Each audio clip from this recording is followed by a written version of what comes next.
offended by it. And no reason to go to bed. So I guess they've always been quite woke. That's Dan Wootton Tonight on TV, radio and online, Monday to Thursday from 9 p.m. till 11 p.m. on GB News, the People's Channel, Britain's news channel. We are GB News, the People's Channel. And right across the United Kingdom. You can find us on Sky Channel 512. Virgin Media Channel 604. Freesat Channel 216. Freeview Channel 236. And YouView Channel 236. You can also take us with you on DAB Plus Radio. With the GB News app and at the website gbnews.uk. We're absolutely everywhere. Come join us on GB News, the People's Channel, Britain's news channel. Hello, I'm Michael Portillo. You can join me every Sunday on GB News. Remember to subscribe to the GB News YouTube channel and to download the GB News app to stay up to date with the latest GB News content. GB News, the People's Channel, Britain's news channel. Join me, Lawrence Fox, on GB News. Frank, fun, fearless and sometimes serious. Much as I love a Friday night punch-up, what I really want is a battle of ideas. I want to look at things differently. I want to hear different voices and engage with your unique experiences. Every Friday at 7 p.m. on GB News. Hello, I'm Esther McVeigh. And I'm Philip Davis. Whether you're watching or listening on TV, online or on radio, we handpick the latest stories, debates and expert opinions for your weekend. So whether that's politics, news or showbiz, we've got it covered. Join us every Saturday morning at 10 o'clock on GB News. I'm Mark White. As GB News Home and Security Editor, I cover those key issues that are so important to you. Our authorities, our communities doing all they can to combat violent crime. With the public services under unbearable strain, why are we still failing to control our borders? Defence, the first priority of any government, has been continually hollowed out. Can we trust our politicians to protect the armed forces? Join me, Mark White, on GB News.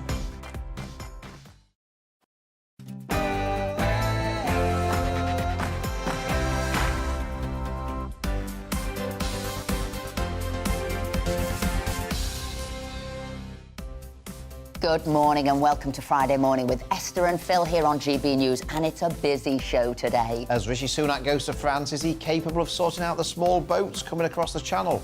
We'll be speaking to political commentator John Rentoul and GB News' deputy political editor Tom Harwood, who will be live from France. And with news of a further delay to HS2, isn't it time to put the scheme out of its misery altogether and scrap it? Yes. Given the concerns about the side effects of drugs to cure obesity, should we really be encouraging people to take drugs to lose weight? We'll be speaking to former presenter of Fat Families, Steve Miller. And as ever this morning, we want to hear from you, so get involved in the show. Email us at gbviews@gbnews.uk or tweet us at gbnews. But before we start the show, here's the latest headlines with Rihanna.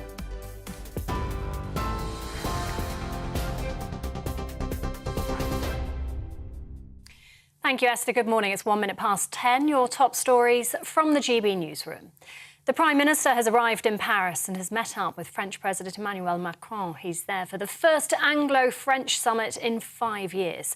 Rishi Sunak is set to push for France to go further on joint efforts to stop migrants crossing the English Channel. The UK wants to look at boosting police patrols on French beaches and, as Foreign Secretary James Cleverly explains, build on the joint effort agreed last year to stop the crossings. The money that we have been spending with the French authorities has made a difference. There have been many, many more people making the attempt. But as I say, the French have stopped around half of the attempted crossings, and we're looking at finding ways of working with them to try and do more. Shadow Immigration Minister Stephen Kinnock told us what's needed is a bilateral returns agreement, which would see the immediate return of those arriving to British shores unlawfully from France. Got to do the returns deal first and get a system in place which is enabling us to send people back to either the European Union or another safe third country, or of course to their country of origin. And until you've got that deal in place, frankly, the legislation that we're going to be discussing in Parliament next week is not worth the paper it's written on. Prince Edward has been named as the new Duke of Edinburgh. The title has been granted by his brother King Charles on the Prince's 59th birthday and will be held for his lifetime. His wife, Sophie, becomes the Duchess of Edinburgh. It's understood the late Duke of Edinburgh had always wanted his youngest son Edward to inherit his title. The decision, though, was down to Charles as king.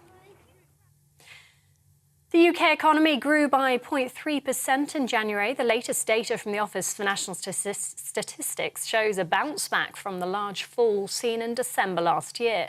The Chancellor says the return to growth proves the economy is more resilient than many expected. Ahead of his spring budget on Wednesday, he added there's still a long way to go. The biggest driving force behind January's growth came from the services and transport sectors, school attendance picking up and the return of the Premier League. Significant disruption to transport and power supplies is expected this morning as Storm Larissa batters the UK. The Met Office has issued amber warnings, meaning potential risk to life until lunchtime today, following gales and snow blizzards overnight. Train services have been severely affected, with Network Rail saying fallen trees are blocking lines. And drivers have been left stranded for hours, with heavy snowfall affecting roads. The Labour leader has pledged to prioritise Scottish innovation in plans to boost the economy. Sir Keir Starmer says Scotland's creativity has been held back by governments at Holyrood and Westminster. Sir Keir will visit Glasgow later with Shadow Chancellor Rachel Reeves to discuss his plans. Elsewhere, an investigation has begun into a shooting that left at least 8 people dead and several others injured at a Jehovah's Witness meeting hall in Hamburg. The attack in the northern German city happened yesterday evening. Local media say the gunman was a former member of the religious community. Police say he acted alone and is thought to be dead. They say the motive for the attack is still unknown. This is all still speculation. All we know is that the event took place this evening. In what framework and what the tenor of the event was is still unclear. It happened in a building of the Jehovah's Witnesses, but the reasons are still completely unclear. Stattgefunden, aber die Hintergründe sind noch komplett unklar. And Manhattan prosecutors have warned Donald Trump he could face criminal charges relating to adult film star Stormy Daniels. According to the New York Times, Trump will appear before a jury next week if he wants to testify. Daniels claims she received so-called hush money of more than £100,000 not to discuss meeting up with him during the 2016 presidential election. If Trump's charged, he'd mark the first ever indictment of a former president. This is GB News. We'll bring you more as it happens now, though. It's back to Esther and Philip.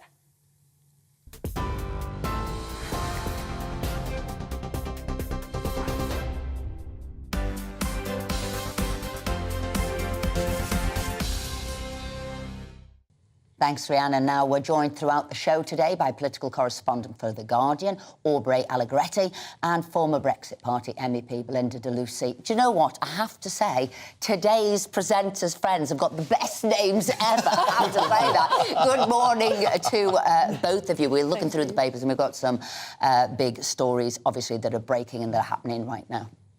Now, Rishi Sunak has promised to end the small boats from coming across the Channel once and for all by introducing the illegal migration bill. Last year saw 45,000 migrants cross the Channel, the highest on record. We're on track to take up to 80,000 in 2023. But will the government's bill actually deal with the crisis? Well, we're joined now by John Rentoul, chief political commentator at The Independent. Good morning, John. So this bill... Good morning, Esther. So this bill designed as one of the measures, I'm sure it'll have to be multiple measures, to sort out the crossing. You don't think that's the case. You think this is really a bill just to embarrass Labour. Am I getting that right? That's right. I mean, I think this bill can't work because Rishi Sunak's failed to get what he needs, which, as Stephen Kinnock rightly pointed out, is a returns agreement with the French. I mean, Emmanuel Macron ought to agree to allow us to send back any people who arrive in small boats across the Channel. But we're told that the French president doesn't want to do that. And so therefore this measure is not going to be effective, in my view. I think its main purpose is to try to create enough of a smokescreen to allow the Conservatives to fight the next election on this issue and try to embarrass the Labour Party, which doesn't have any answers either if the French won't give us that returns agreement. Now, you say that, I mean, and listening to what Yvette Cooper was planning to do, yes, she's going to talk about making sure that the migrants go back to France and the EU. Yes, they want more people on the ground. But she also said, should the bill go through, she never said she would reverse it either. So it seems to me Labour really don't know what they want to do. So maybe Rishi isn't wrong pointing out that Labour really are weak on immigration and illegal immigrants coming over. Well, he may not be wrong, but I mean, this is the fascinating political question, I think, at the next election.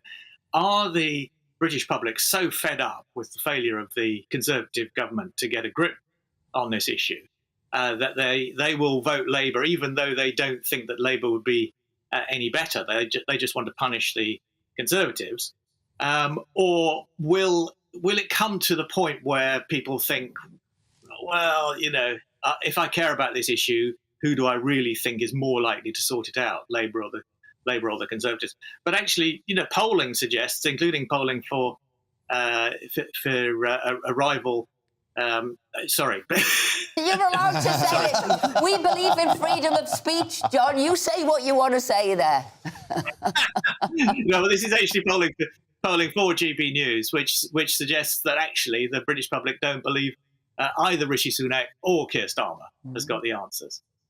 So what should the Labour Party do, John, when this bill comes forward? If they vote against it, would they be falling into the trap that the Conservative Party have set for them? Or would they be right to say, well, we don't think it's going to work, so when it doesn't work, we'll have been shown to be right? Well, yes, but the problem is it's no use just saying this won't work. They've got to say what their alternative would be. And, you know, Stephen Kinnock was absolutely right to say that that Labour would want a returns deal with the French. I mean, so does Rishi Sunak. The question is, if Emmanuel Macron doesn't give us that returns deal, then what do you do? And you know, so far the answer is, you know, we pay the French a bit more to patrol their beaches, and we try everything we can to send people to third countries. But given the state of the backlog and the fact that, as Keir Starmer pointed out the other day, only 21 people out of 18,000 who've been refused asylum have actually been returned. Neither of those sounds like a very convincing answer. John Rentoul, thank you very much indeed for joining this morning. I'll come back into the studio there. You would have seen images there of Macron and Rishi having met. We will be speaking to Tom Harwood live a little bit later on, the GB News deputy political correspondent, and he will be giving us the latest live. So shall I start with you, Belinda? So Labour is in a tricky situation because if I can tell you from what people say in the street, what people who write to us about, this is a very important issue, the immigration issue.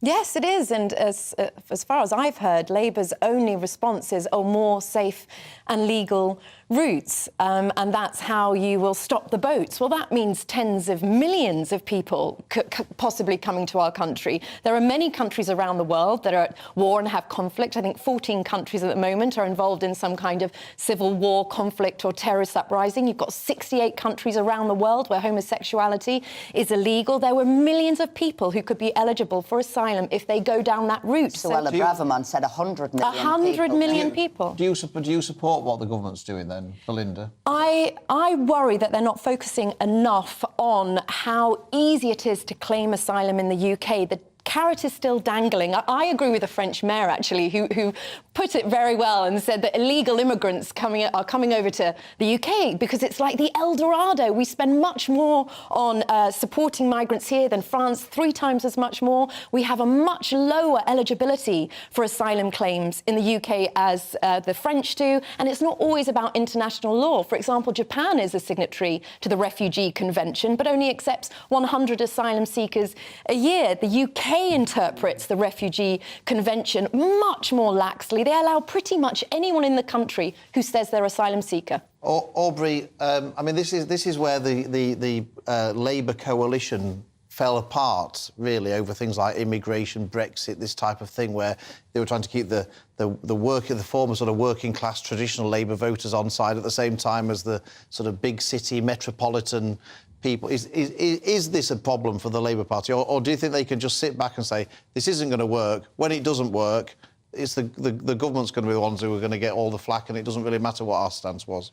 It's going to be tough. I mean, remember that Labour tried to sort of reposition itself and came out with the controls on immigration mugs, which sparked quite a big divide within the party.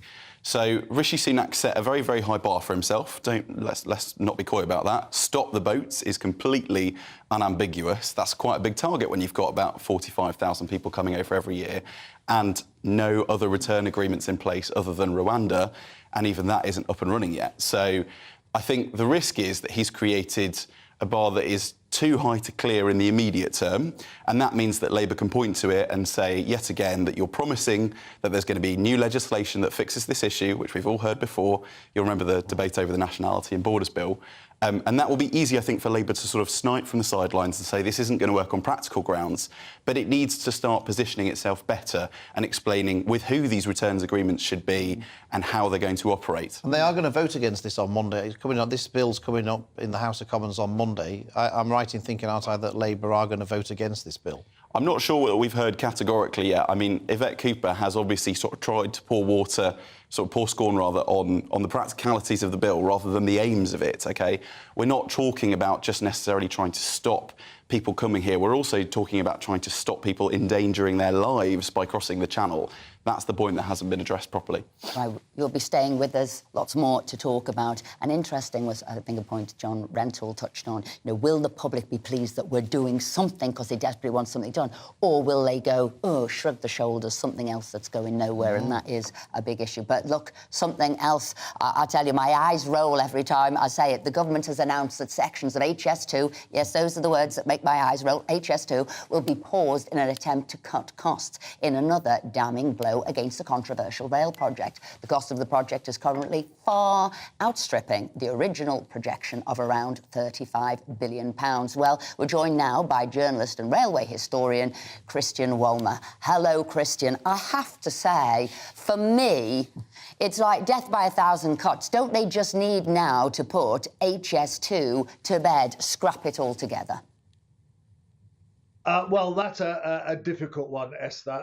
Look, it's one of the rare things on which I'm completely on your side over this, Esther. You know, you might have called me a rail historian, and people might then assume that I've supported this all the way along. I've actually opposed it all the way along, and the sort of trouble it's got into now is well predictable. I mean, these things just, as your screenshots are showing, involving an awful lot of work, a lot of digging, and the cost of this have absolutely jumped. But scrapping it halfway through now is very difficult. If you've been to the Chilterns lately, you'll see that there's whole viaducts being built, there's embankments being cut, there's tunnels being carved out of the earth. Abandoning those would really be a not very good look. I mean, look at that you're showing now of the tunnel being dug by these huge machines. It would be an even bigger embarrassment. So I think what they've chosen is stop it at Birmingham then. Stop it at Birmingham or Crewe or wherever it needs to come to. So as you say, the work that's done, and then end it when you can. Well, that's sort of what they're setting themselves up to do here, because they're basically stopping work north of Birmingham. They've essentially scrapped most of the eastern leg. Euston is a complete mess. I don't know if you've been through Euston lately, but it's yes, weekly. Kind of raised ground. It's terrible. I mean, they've wrecked. They've pulled down some very nice council houses that, you know, hundreds of people lived in for absolutely no purpose whatsoever. And you know what? I'm 73, Esther. I'm not going to see this, am I? You know, even on an optimistic basis, I'm probably going to be nearly 100 by the time this happens. And, you know, the further they kick it into touch, the more likely it is that more bits and bits of it will be cut off, and we'll end up with a line between London and Birmingham when there's actually already 3 ways of getting between London and Birmingham by train, and it won't really serve any purpose whatsoever. Christian, it seems it's easier to kill off Rasputin than HS2, and I don't really understand why politicians are so reluctant to finish it off. What I'm puzzled by is that they're saying that they're delaying it in order to cut the costs, but presumably delaying it increase the costs rather than cutting the costs. In terms, if we need, I mean, I'd be interested to know from your perspective, if you think we need more capacity on the railways to get between north and south, because obviously since the pandemic, people working from home, people doing Zoom meetings, you could argue that you don't. But if you do need more capacity, would it not be better to try and improve, sort of the signalling like they have on the Victoria line on the tube, where they can now do 24 trains an hour 38 trains an hour rather than 24, by using technology to improve signalling to get more trains rather than spending billions and billions on this? What you're the expert. What's your view on all of that? Well, they did do that with the West Coast Modernisation Project, and it went from costing about 2 billion to about 10 billion, and then they managed to rein it back, and it eventually cost about 6 or 7. But it did improve matters on the West Coast. You ask a fundamental question there about demand for railways, and I tend to agree that with this massive new capacity may well not be needed, or at least not be needed for an awful long time, because people are working more from home. They're using Zoom technology to a much greater extent, especially business people.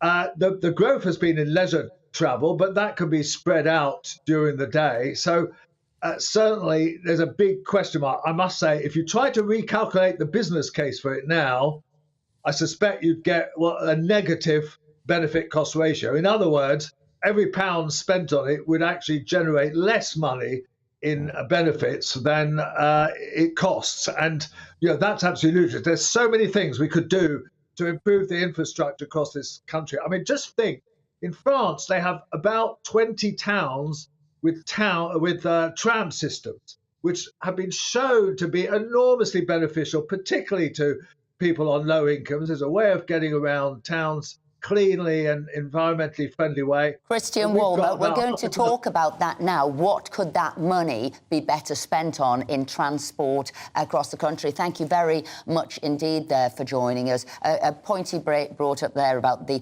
business case. We had Andrew Gilligan on, who would have been Boris Johnson's advisor on this, and he actually said even the Treasury now says for every pound spent, 90p is got back. So there isn't a business case, and if they're saying that, is probably far less. So would you pursue with it, Aubrey, or do you think it's sucking money out of what some other of us would prefer, better connections across the north, better connections locally? Well, I was trying to book a train to Birmingham the other day, and I was just so surprised at A, the cost, and B, how sort of infrequent they were. There's been so much disruption to the lines up there. And I think, personally, there has been a sort of acknowledgement recently that politicians, sort of speaking quite broadly, look a little bit too short-term. They're confronted by electoral pressures. And Keir Starmer's come up with this phrase, sticking plaster politics. I'm sure Rishi Sunak agrees as well that growth has been incredibly sluggish over the last sort of decade. There needs to be a bit of a longer-term look at this. So I sort of sympathise with trying to take a bit more of a broader view, understand that the costs have absolutely spiralled, but that this is ultimately something which should connect together parts of the country where it's very important. Now, obviously, if the line just ends up going to Old Oak Common rather than coming into Paddington, you're reducing the point of it, aren't you? Mm. And again, if the delays to the crew section as well sort of come to fruition, then the sections that's supposed to connect up, it's just going to disappoint everyone. It seems like out of date before it's even been completed. And Christian brought up another point about taking buildings down, homes down in the Euston area, which they're doing that right across the country. It'd be better to use the land that they've compulsory purchased to build more houses for people. Well, I'm definitely with you. I think we should put it out of its misery and just stop at Birmingham. Big infrastructure problems often... Problems or projects? Projects often face problems. I mean, we had the Spanish within the last year spending 250 million euros on trains that were too large for the tunnels once they built them. And even with the Eurostar, when it was first being planned, the main station was going to be Waterloo and then got suddenly changed to King's Cross. So I get that there are last minute, big changes and disruptions. But this is too much. It's gone on too far. We need hundreds of millions invested in other areas. And if it's about capacity, just build more trains. As you said, the technology that they thought was going to be so new and snazzy is going to be completely out of date by the time. Belinda, thank you very much indeed. And obviously we want to hear from our viewers as well. What do you think? I mean, you know, delays. Isn't it time to get shot and put that money into local public transport? Anyway, coming up, should Britain be made to pay for slavery reparations, easy for me to say, to Caribbean countries? We'll be speaking to the director of the anti-racism group, Don't Divide Us, in just a few minutes. Hello, I'm Esther McVeigh. And I'm Philip Davis. And this Saturday, we've got an exclusive interview with the Chancellor. I'm not going to have another leadership campaign. Well, never again. You might do. No, never again. We'll be asking him about corporation tax rises, energy prices. We'll also be asking him about his time as Secretary of State for Health and Chairman of the Health Select Committee, and whether or not we should have had such a fierce lockdown. It's an interview that you can't miss, so join us this Saturday, 10 to 12 on GB News, the People's Channel.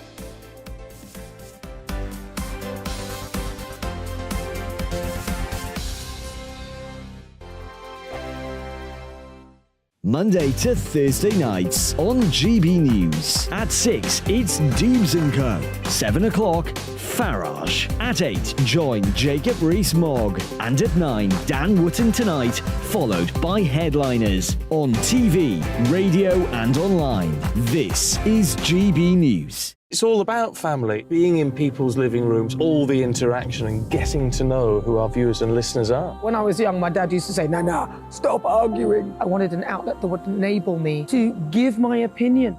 People are going through a really hard time right now, and I know that you don't feel like you're being listened to by the establishment. I came to GB News because it's the People's Channel, and I want the audience to have their say on the events of the day. We're dynamic. We do something different. Democracy shows that the wisdom of the nation is in its people.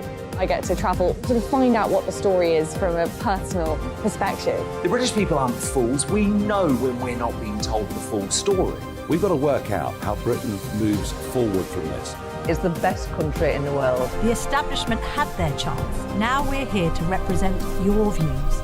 Britain's watching. Britain's watching. Britain's watching. We're proud to be GB News, The People's Channel. Britain's news channel.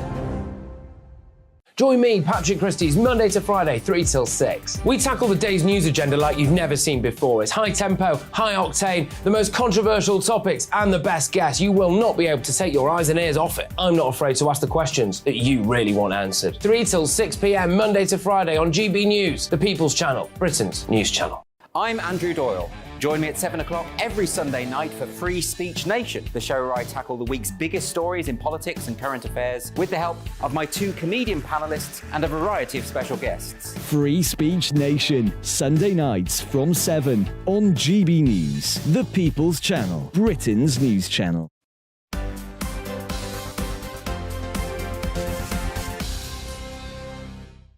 Welcome back, it's 10:25. Now, in a debate in the House of Commons this week, the Labour MP Clive Lewis called on Rishi Sunak to enter negotiations with Caribbean leaders on paying reparations for Britain's role in slavery, which he described as a 400-year-old abusive relationship. The government remains firm in stating that they will not offer reparations. However, some believe the move is morally necessary. Joining us now for more analysis is the director of the anti-racism group Don't Divide Us, Dr. Alka Sehgal-Cuthbert. Good morning to you. So, do you think really that the UK does owe the Caribbean countries some debt, some reparations, an apology for what's gone on? No, I think the idea of reparations based on historical sins of the past is really wrong-headed. I mean, if you start doing that, where are you going to stop? You know, I mean, it can just, I think all that will happen is that it's going to encourage claim making. A lot of lawyers and ancestry DNA companies might do well out of it.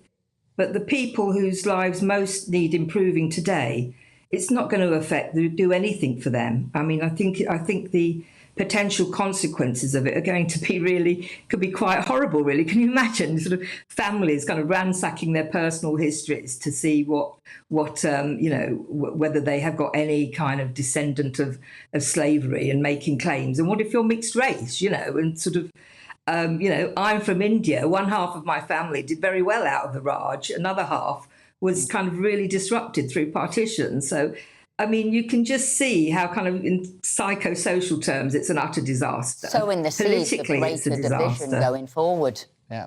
Alka, the argument, I guess, is and was in Parliament this week that the UK has enriched itself through slavery, the benefits from which that we're still enjoying today, and that the Caribbean countries have been made poorer as a result of slavery, the negative effects of which they're still suffering from today, and therefore there's a moral reason why the UK should therefore offer money to those Caribbean countries in order to put that right and to reflect that's what's happened. What would you say to people who make that argument? Because that was very much the argument that was made. Yeah, but you know what? I think that's a really patronising view, and I think it's a very historically illiterate view. You know, it's like history stopped 150 years ago. It's, you know, somebody from, you know, an Indian intellectual said, you know, whatever condition Britain left India in, the point is what have we made of it? You know, what has the Caribbean made of whatever legacies was left of when the British left there? And to think that the problems these countries face today are connected to something that happened like 150, 200 years ago, rather than, say, the global systems of patents, of shared research, you know, through the world, through global corporations today. You know, this just avoids looking at that. And instead, you're kind of left fixated looking at the past. It's all very symbolic. I can totally understand why corporates and governments want to go down this route, because it avoids looking at what we do today.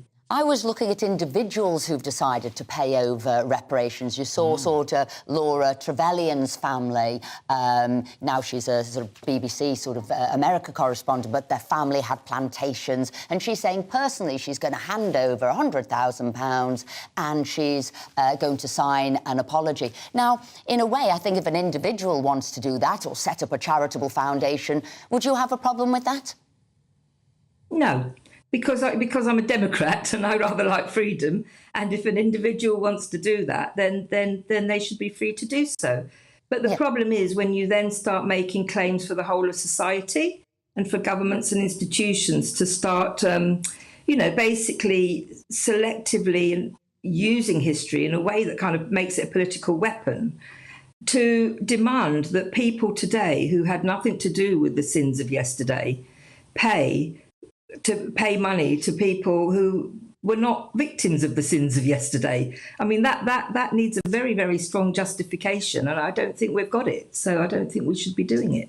Dr. Alga Siegel-Cuthbert, thank you very much indeed for joining us.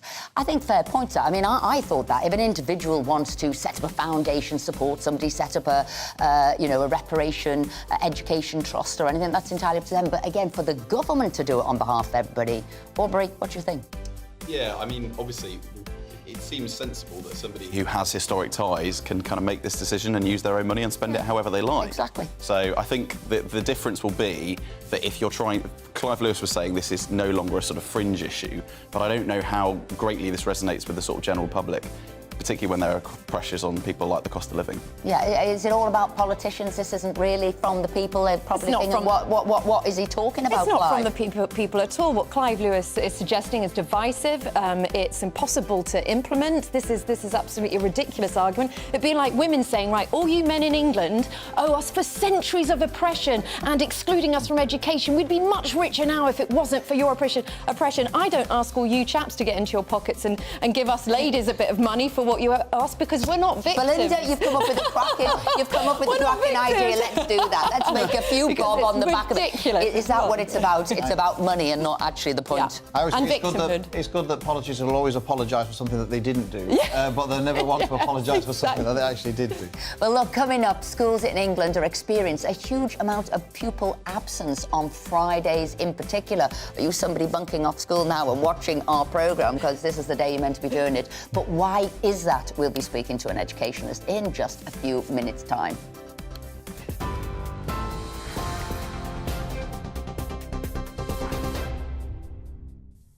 Good morning, it's 10:32. I'm Rhiannon Jones in the GB newsroom. The Prime Minister is in Paris today with French President Emmanuel Macron for the first Anglo-French summit in 5 years. Rishi Sunak wants to look at boosting police patrols on French beaches. He's also set to push for France to go further on joint efforts to stop migrants crossing the English Channel. Significant disruption to transport and power supplies is expected today as Storm Larissa batters the UK. The Met Office has issued amber warnings, meaning potential risk to life, until lunchtime today.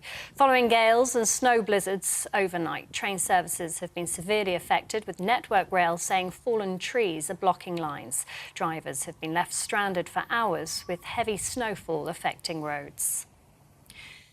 The UK economy grew by 0.3% in January. The latest data from the Office for National Statistics shows a bounce back from the large fall seen in December last year. The Chancellor says the return to growth proves the economy is more resilient than many expected. Ahead of his spring budget, he added there's still a long way to go. And an investigation's begun into a shooting that left at least 8 people dead and several others injured at a Jehovah's Witness meeting hall in Hamburg. The attack in the northern German city happened last night. Local media say the gunman was a former member of the religious community. Police say he acted alone and is thought to be dead. The motive is not yet known. TV, online and DAB+ radio, this is GB News. Don't go anywhere. Esther and Philip will be back in just a moment.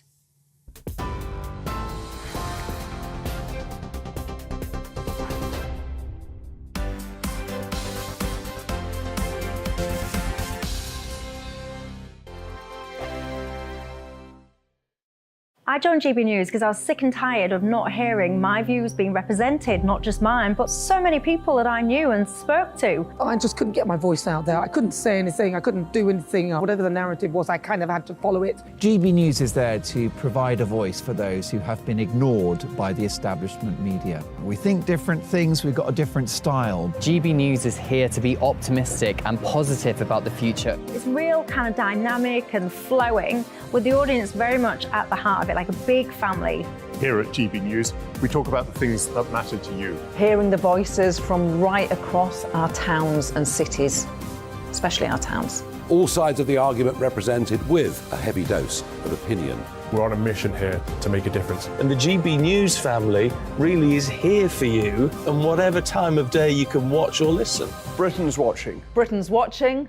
We're proud to be GB News. The People's Channel. Britain's news channel.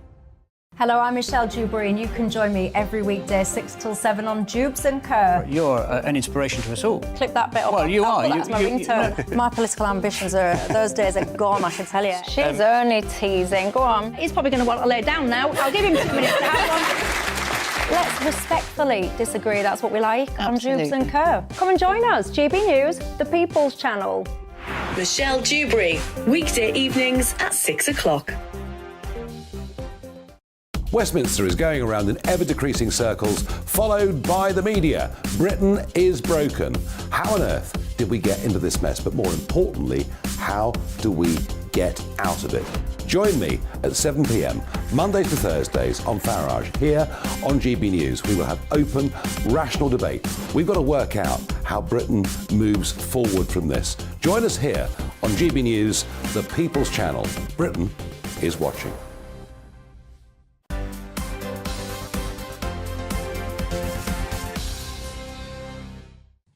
Welcome back. It's 10:36. A rise in children's absences. I was so eager to read some of these out. Can we have some?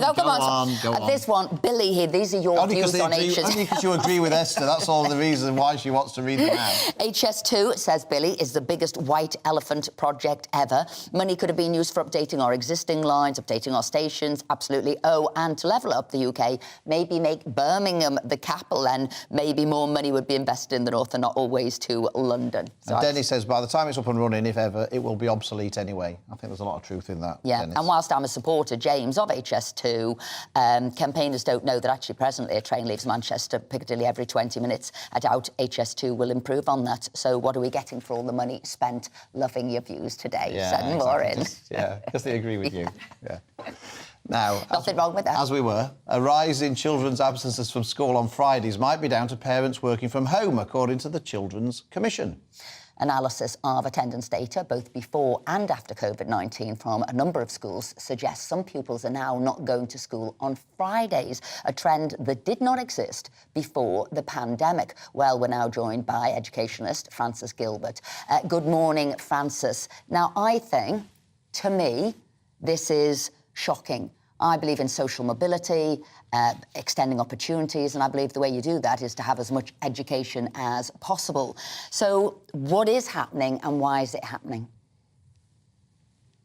I think that the pandemic has really changed the shape and way in which all of us think about education. So we're much more sort of used to being taught at home and in our own rooms.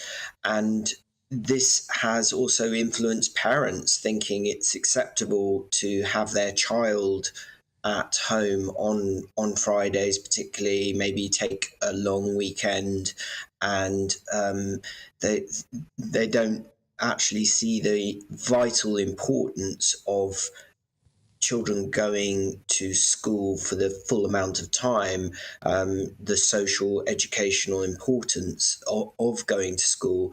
And I think that, we really need to do something about that, because it's very troubling.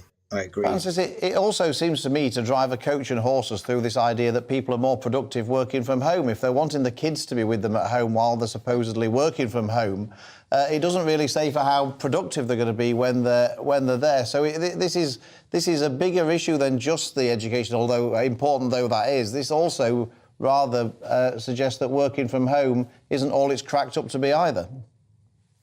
Yeah, quite right. That it probably is much more difficult if your child is at home to be getting on with work. I think, though, crucially, I would be very concerned about the children's welfare being at home on those Fridays.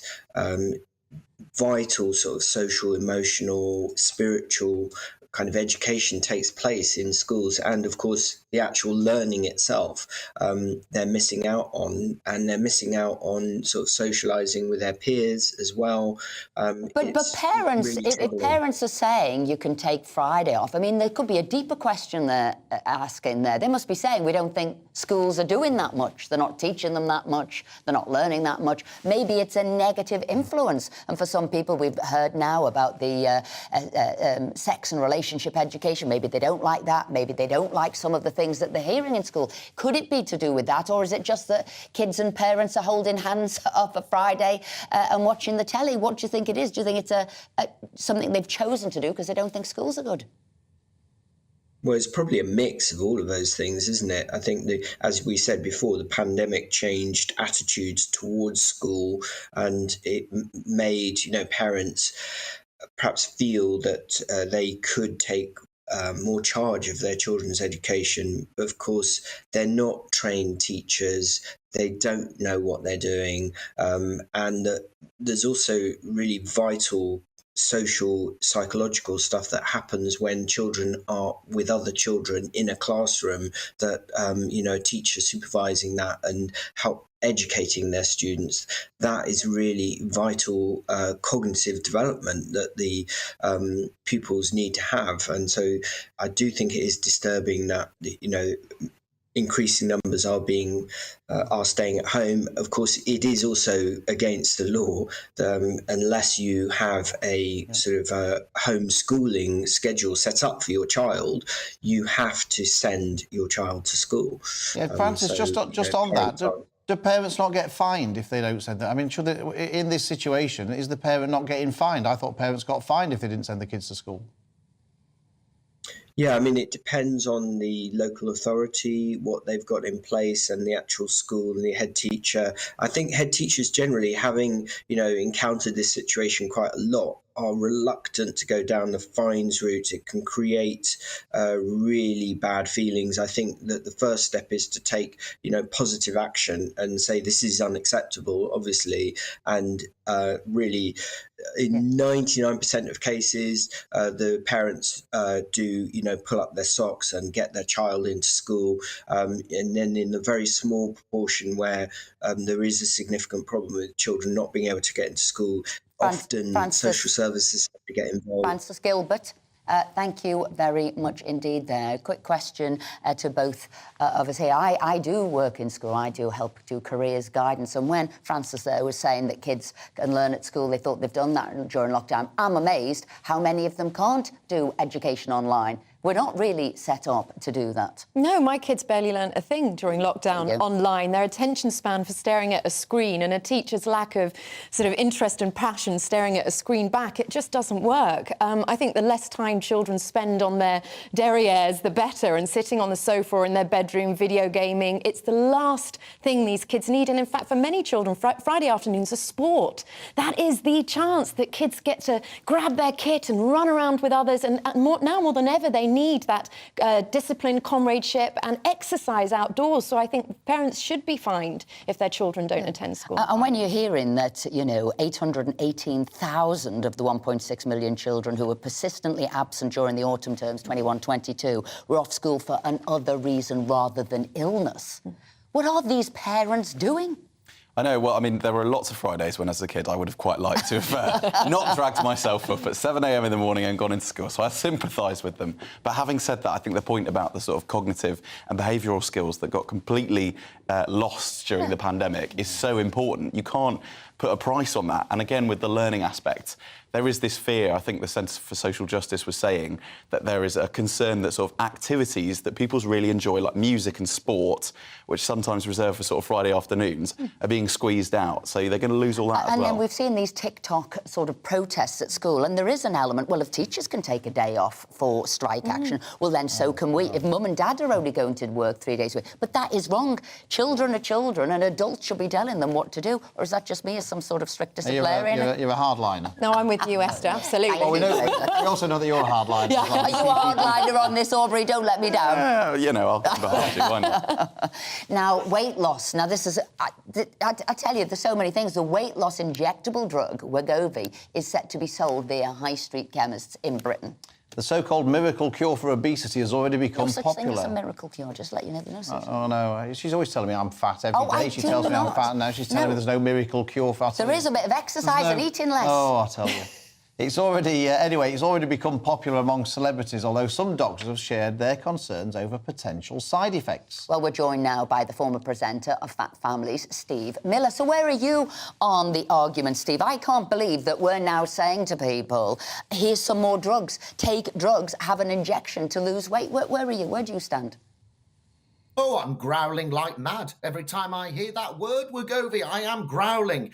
Listen, there's many reasons. Number one, we want a society where people take personal responsibility. So rather than running down to a chemist and getting a needle and sticking that in the stomach, I think maybe an injection of fresh air is more appropriate, and to own their body. The second thing in my head, of course, is also the potential side effects of this particular injection.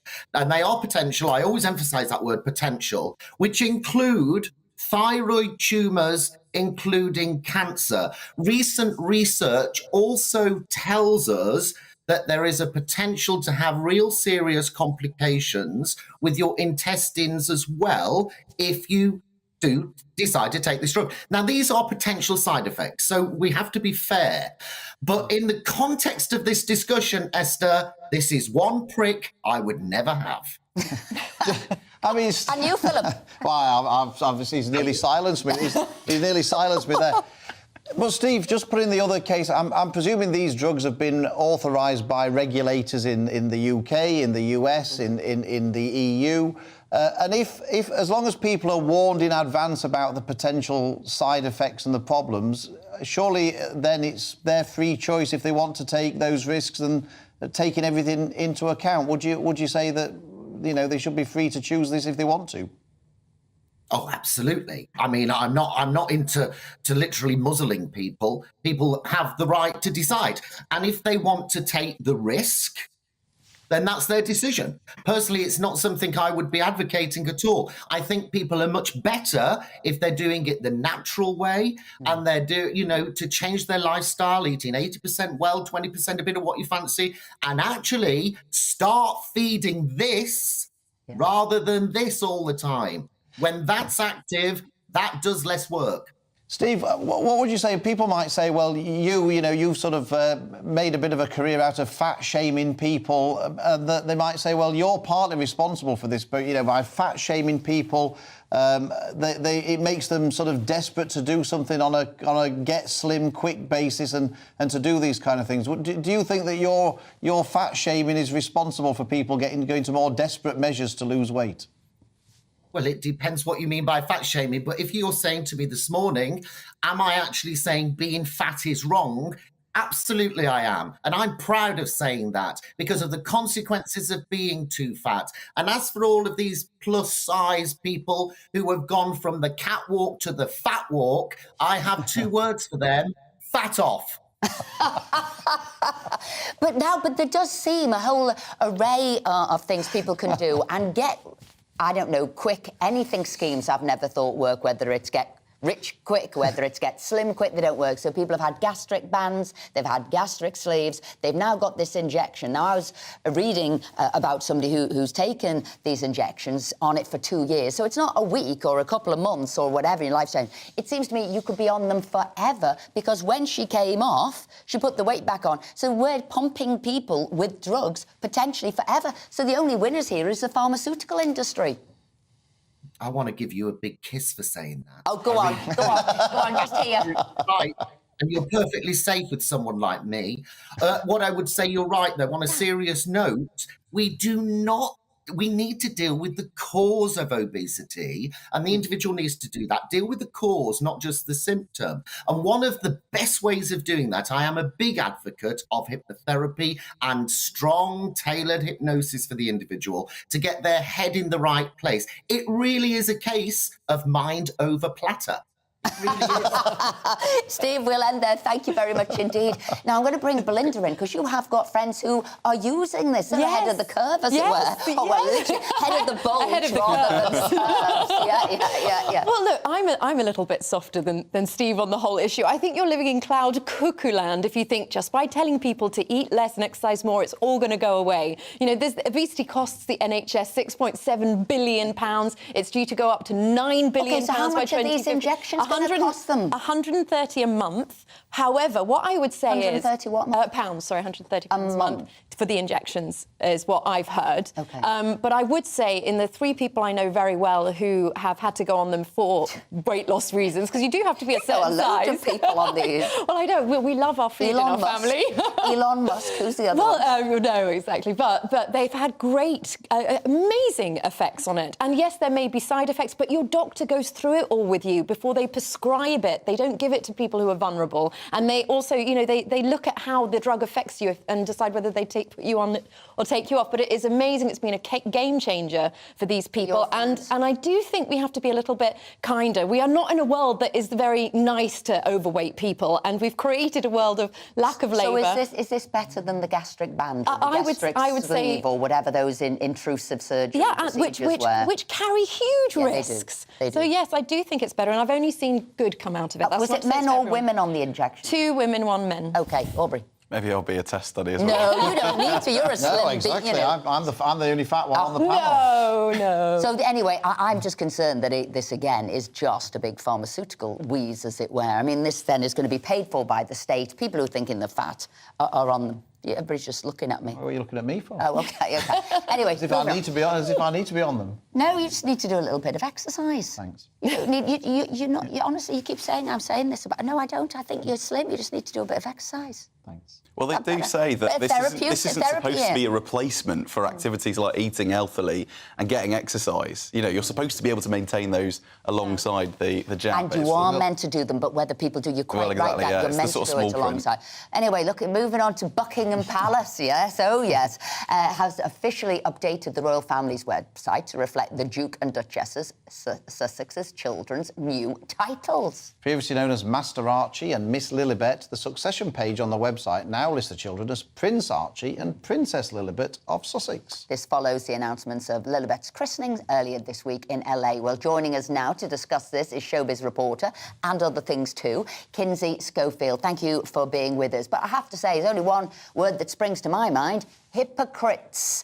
Didn't want anything to do with the royal family, but now they're making sure their children have the royal name. So is that hypocrites, or are they looking at future earnings for the children?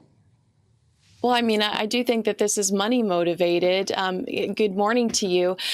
Harry talked about wanting a family and not an institution. So why is it so important to him that his son be a prince? And specifically with Lily, I mean, these are American children now. Lily was born here in the States.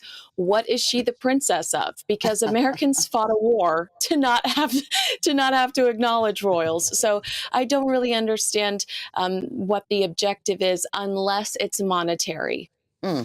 Kinsey, Princess of Netflix, they well, could be. Indeed. I just wondered, from with your expertise of what's going on in the US, how popular are Meghan and Harry in the US now, and compared, for example, to Kate and William? Who in the US is winning the popularity contest? Well, I can tell you confidently that it's William and Catherine that are winning the popularity contest here in the States. Harry and Meghan, after the release of Spare and even the episode of South Park, their popularity took a huge dive. And at this point in time, they're less popular here in America than Prince Andrew. Wow. Well, I mean, some of us are saying enough already. I'm bored of listening to them. And I tell you what I don't like to see, and I didn't know if Americans liked this, Harry more or less having sort of therapy live on air and sort of some sort of diagnosis. Does that go down well in the States? It's a bit cringe, I think, for us over here. Well, let's be honest. We are the home of Dr. Phil, Oprah Winfrey, Ricki Lake. I mean, I could list off all of the tacky TV shows that have existed, Jerry Springer, all of the tacky TV shows that have existed over the years here in America. And unfortunately, it really feels like this falls into that category. Harry being diagnosed over Zoom, that is extremely unsettling. And it's not something that the American public is comfortable with, but it is that, really kind of tacky reality TV that we've all become addicted to, and I apologize if we've sent it over there your way. If in any sort of way, if we've influenced your TV, I'm sorry. You brought the TV over here, but we've sent the people to be on the table, on the analyst table to you. I thought everybody had a therapist in America, Kinsey. I thought you weren't anybody in America unless you had your own therapist. No, I agree with your wife. I work out for my therapy and I talk to God. I don't need to sit down with a stranger. Not everybody has one. Now, what we're hearing now, though, is that, the palace have made it that Meghan and Harry can come to the coronation. They've got it. They think it's easier to put them down on the list. And if they don't come, I guess you can just take 2 chairs out the room. But they've put it on the list. Do you think they'll get their own back there? Do you think they'll put them behind a pillar at the very back? Or do you think this is now trying to get them back in the fold and contain them? I think that there's probably a giant candlestick that's got Meghan Markle's name on it that they're going to place her behind in case she attends. But I think that the Duke and Duchess of Sussex realize that their most valuable asset is their relationship with the royal family. They have monetized like 17 months of misery. And so the only way that they can continue to tell their story, to sell more books, and to sit down with more Oprah Winfreys is to have more incidents where they feel rejected. And so they're going to pursue that. Kinsey Schofield, thank you very much indeed for joining us. It's been fantastic. Now, that's it for this hour, so don't go anywhere. After this short break, we'll be speaking to the former head of the French military mission to the UN on Rishi Sunak's meeting with Macron today to discuss the joint efforts to stop the small boats. So don't go anywhere. I'm Alex Deakin, and this is your latest weather update from the Met Office. The heavy snow we've seen over the past few days is now easing. For many, actually, it'll be a sunny Friday, but still a cold wind blowing in the east. This area of low pressure has been responsible for all the snow. It is now ebbing away, but still a brisk wind blowing across these eastern areas where the isobars are close together. And still a few wintry showers coming into the afternoon over parts of East Anglia, Lincolnshire in particular, and the odd one getting into parts of Essex as well. The odd shower elsewhere, snow showers in the far north of Scotland, but for most it's dry and bright out there with sunny spells. But it has turned colder. Did briefly turn a little milder yesterday across the south, but we're back to single figures for much of the afternoon and feeling a lot colder in the east with that really cold wind. As we go through tonight, temperatures will plummet. If you're heading out this evening, be prepared for things to turn frosty very quickly. Temperatures just keep on dropping through the night. Again, likely to turn icy with snow showers in northeast Scotland, but could be icy almost anywhere. We've had the snow falling over the past 24 hours. Turns a bit milder in the southwest as wetter weather starts to push in here, but elsewhere, look at these numbers, well below freezing, even in towns and cities. So a hard frost to start Saturday. There'll be some wet weather in the southwest, chiefly rain this and for South Wales, maybe some snow on the hills. But a spell of snow likely to come into parts of Northern Ireland around the middle part of the day, and then, of course, North Wales, some snow is possible. Many central and eastern parts just having a dry day again on Saturday, but with increasing cloud. And it will be cold once more. But as this wet weather pushes northwards and hits that colder air, we are more likely to see some more snow during Saturday evening and overnight across the North Midlands, Northern England, and eventually into parts of Scotland. So we have further Met Office yellow weather warnings to cater for that. Still providing some showers in Scotland out on Sunday. Many places dry, bright and breezy before it turns wet and windy once more later on Sunday.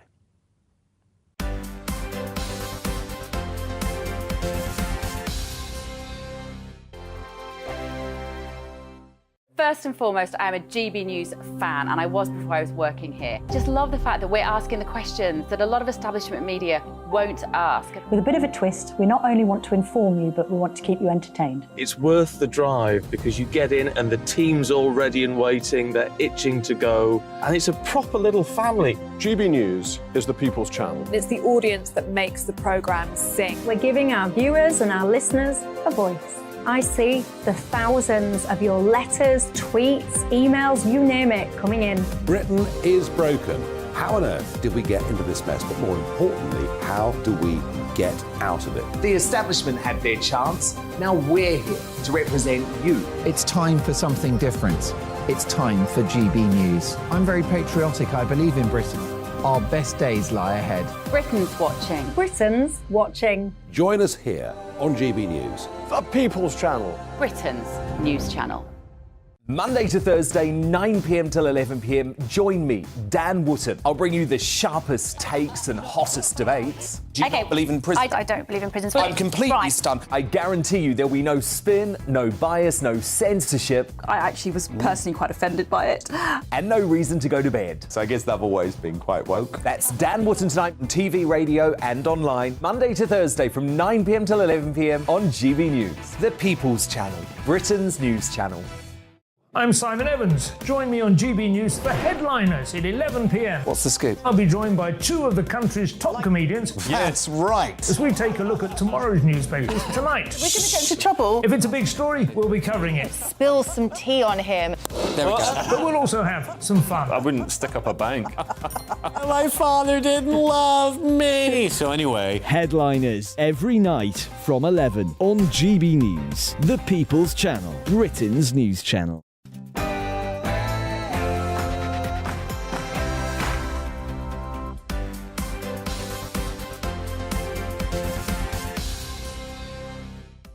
Welcome back to Friday Morning with Esther and Philip here on GB News. Coming up this hour, when I said Philip like that, it's like you were naughty. I usually just call you Phil, don't I?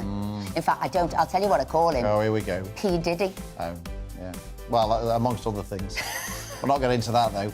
Anyway, as Rishi Sunak has met President Macron at the Anglo-French summit today, we'll be speaking to the former head of the French military mission to the UN on what could be achieved. And are you fed up with Gary Lineker's left-wing Twitter rants? And should the BBC sack him? We want to know your views. We'll also be speaking to a former footballer for his take on it all. And we'll be running a poll. We have indeed. So we will reveal the results of. And the weather's been so terrible over the past few days, it's also been affecting Crufts. We'll be having reports about both. Look at those doggy outfits there, if you could see them, keeping all those little pooches warm. And lots of you have been getting in touch. Keep getting in touch. The email is gbviews@gbnews or tweet us at gbnews. But here's your latest headlines with Rhiannon.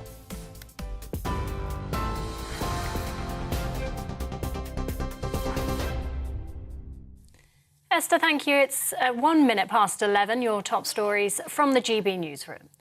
The Prime Minister is holding crunch talks with French President Emmanuel Macron at the Élysée Palace. He's in Paris for the first bilateral meeting between the two countries in 5 years. Rishi Sunak wants to look at boosting police patrols on French beaches and, as Foreign Secretary James cleverly explains, build on joint efforts to stop the migrant crossings. The money that we have been spending with the French authorities has made a difference.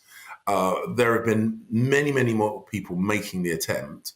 But as I say, the French have stopped around half of the attempted crossings, and we're looking at finding ways of working with them to try and do more. Well, Shadow Immigration Minister Stephen Kinnock told us a bilateral returns agreement is what's needed, seeing the immediate return of those arriving to British shores unlawfully from France. Got to do the returns deal first and get a system in place which is enabling us to send people back to either the European Union or another safe third country, or of course to their country of origin. And until you've got that deal in place, frankly, the legislation that we're going to be discussing in Parliament next week is not worth the paper it's written on.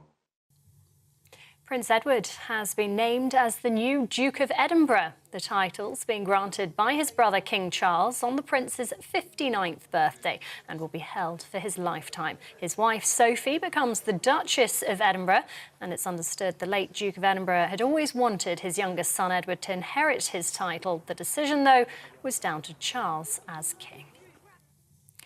Significant disruption to transport and power supplies is expected this morning as Storm Larissa batters the UK. The Met Office has issued amber warnings, meaning potential risk to life, until lunchtime today, following gales and snow blizzards overnight. Train services have been severely affected, with Network Rail saying fallen trees are blocking lines, and drivers have been left stranded for hours with heavy snowfall affecting roads.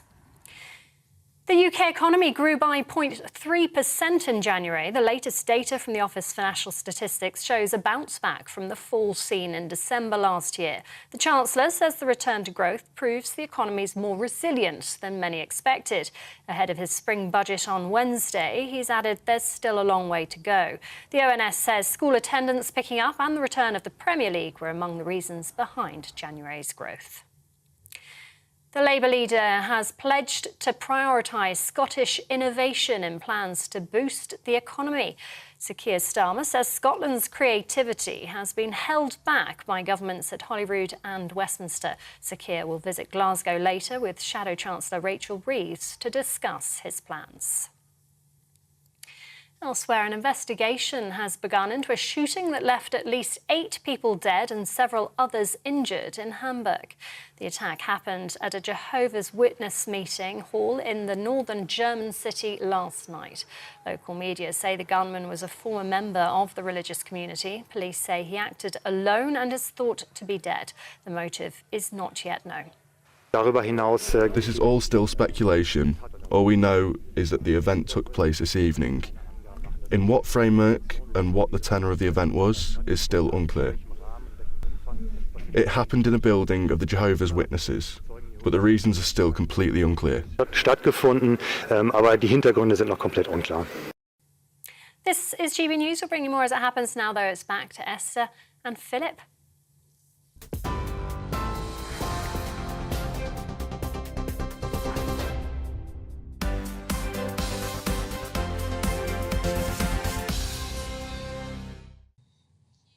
Thanks there, Rhiannon Jones. We're joined throughout the show today by political correspondent for The Guardian, Aubrey Allegretti, and former Brexit Party MEP Belinda de Lucy. Now, with details of the illegal migration bill emerging this week, the Prime Minister Rishi Sunak is in Paris today for crunch talks with the French President in a bid to get a grip on the small boat crisis. Here to tell us more is the former head of the French military mission to the UN, General Dominique Trancon. Thank you so much for joining us this morning. We really appreciate your time. What do you think that Rishi Sunak's coming here really hoping that the French will help him stop the small boats coming across the channel, and in an ideal world to get France to agree to take them straight back so we can put them back on a plane or back on a boat and send them straight back? What's the chances of France agreeing to that? And if they won't agree to that, why won't they agree to that? No, thank you for inviting me. I guess that this story is the top story in UK. It's not the top story in France. The top story is that there is finally a meeting between the British Prime Minister and the French President after 5 years of no meeting. And we've got several points to discuss on defense, on the relation with the European community. But of course, migration will be a discussion. As you know, France has problem on migration, mainly also not on the Channel, of course, but on the south with the Mediterranean. So migration on the Channel is a bilateral problem between UK and France. There will be discussion, but other subjects are far more important than this one. So what are those far more important subjects that Macron will be wanting to speak to Rishi Sunak about? As you know, there was very few discussion with the two prime ministers prior to the current one, mainly on the relation with the European community. And that's why probably President Macron pushed forward the ideas of European enlargement, not really enlargement, but a different way of having relation with the European community. And I guess that there was a meeting in Prague on that subject, and UK was present, and that was very important. The other subject you're talking to a general is the defense subject. We are currently supporting Ukraine in the east of Europe, and the UK is on the far front of the support, and France will try to support, and we have to coordinate our support to Ukraine, but also to prepare our role in NATO in order to prepare if there is something else after Ukraine. What do you expect the outcome of this summit to be? Do you think what positive result do you think that we can expect to see from it, from a French point of view and from a British point of view? I think the outcome will be positive, because the first outcome is that there are discussion, there are meetings, and they want to work together. And I think your Prime Minister is really a big change in that matter. And it was hope in France that the discussion will restart after several years of shock and fury. And now we hope to be able to discuss in a friendly matter, because we are neighbor and we've got to work together. I think that's important there, the friendliness that you get on. Looking at the pictures, and you'll know President Macron, do you think this is a friendship with Rishi? Do you think they do get on together? Do you think this is somebody who's his kind of person? Yes, probably. They are a person of the same age, with roughly the same background. So it's more easy for them to talk together. With Boris Johnson, it was very difficult, because he was very often lying and cheating. With the current Prime Minister, I think it will be different, and it will be easier to discuss. I'm not saying that there will be agreement all the time, but when you try to solve the problem together, I think it's better than attacking each other. General Dominique Trancon, thank you so much indeed for taking the time to join us this morning. We really do appreciate it. And I think that's an important thing. They've got similar backgrounds, similar sort of views on the world. So, you know, maybe they will get on there. But joining us now from Paris is GBNews Deputy Political Editor Tom Harwood. So, Tom, do you know what the agenda is today, what they're going to be talking about, what the focus is on, how they're getting on so far?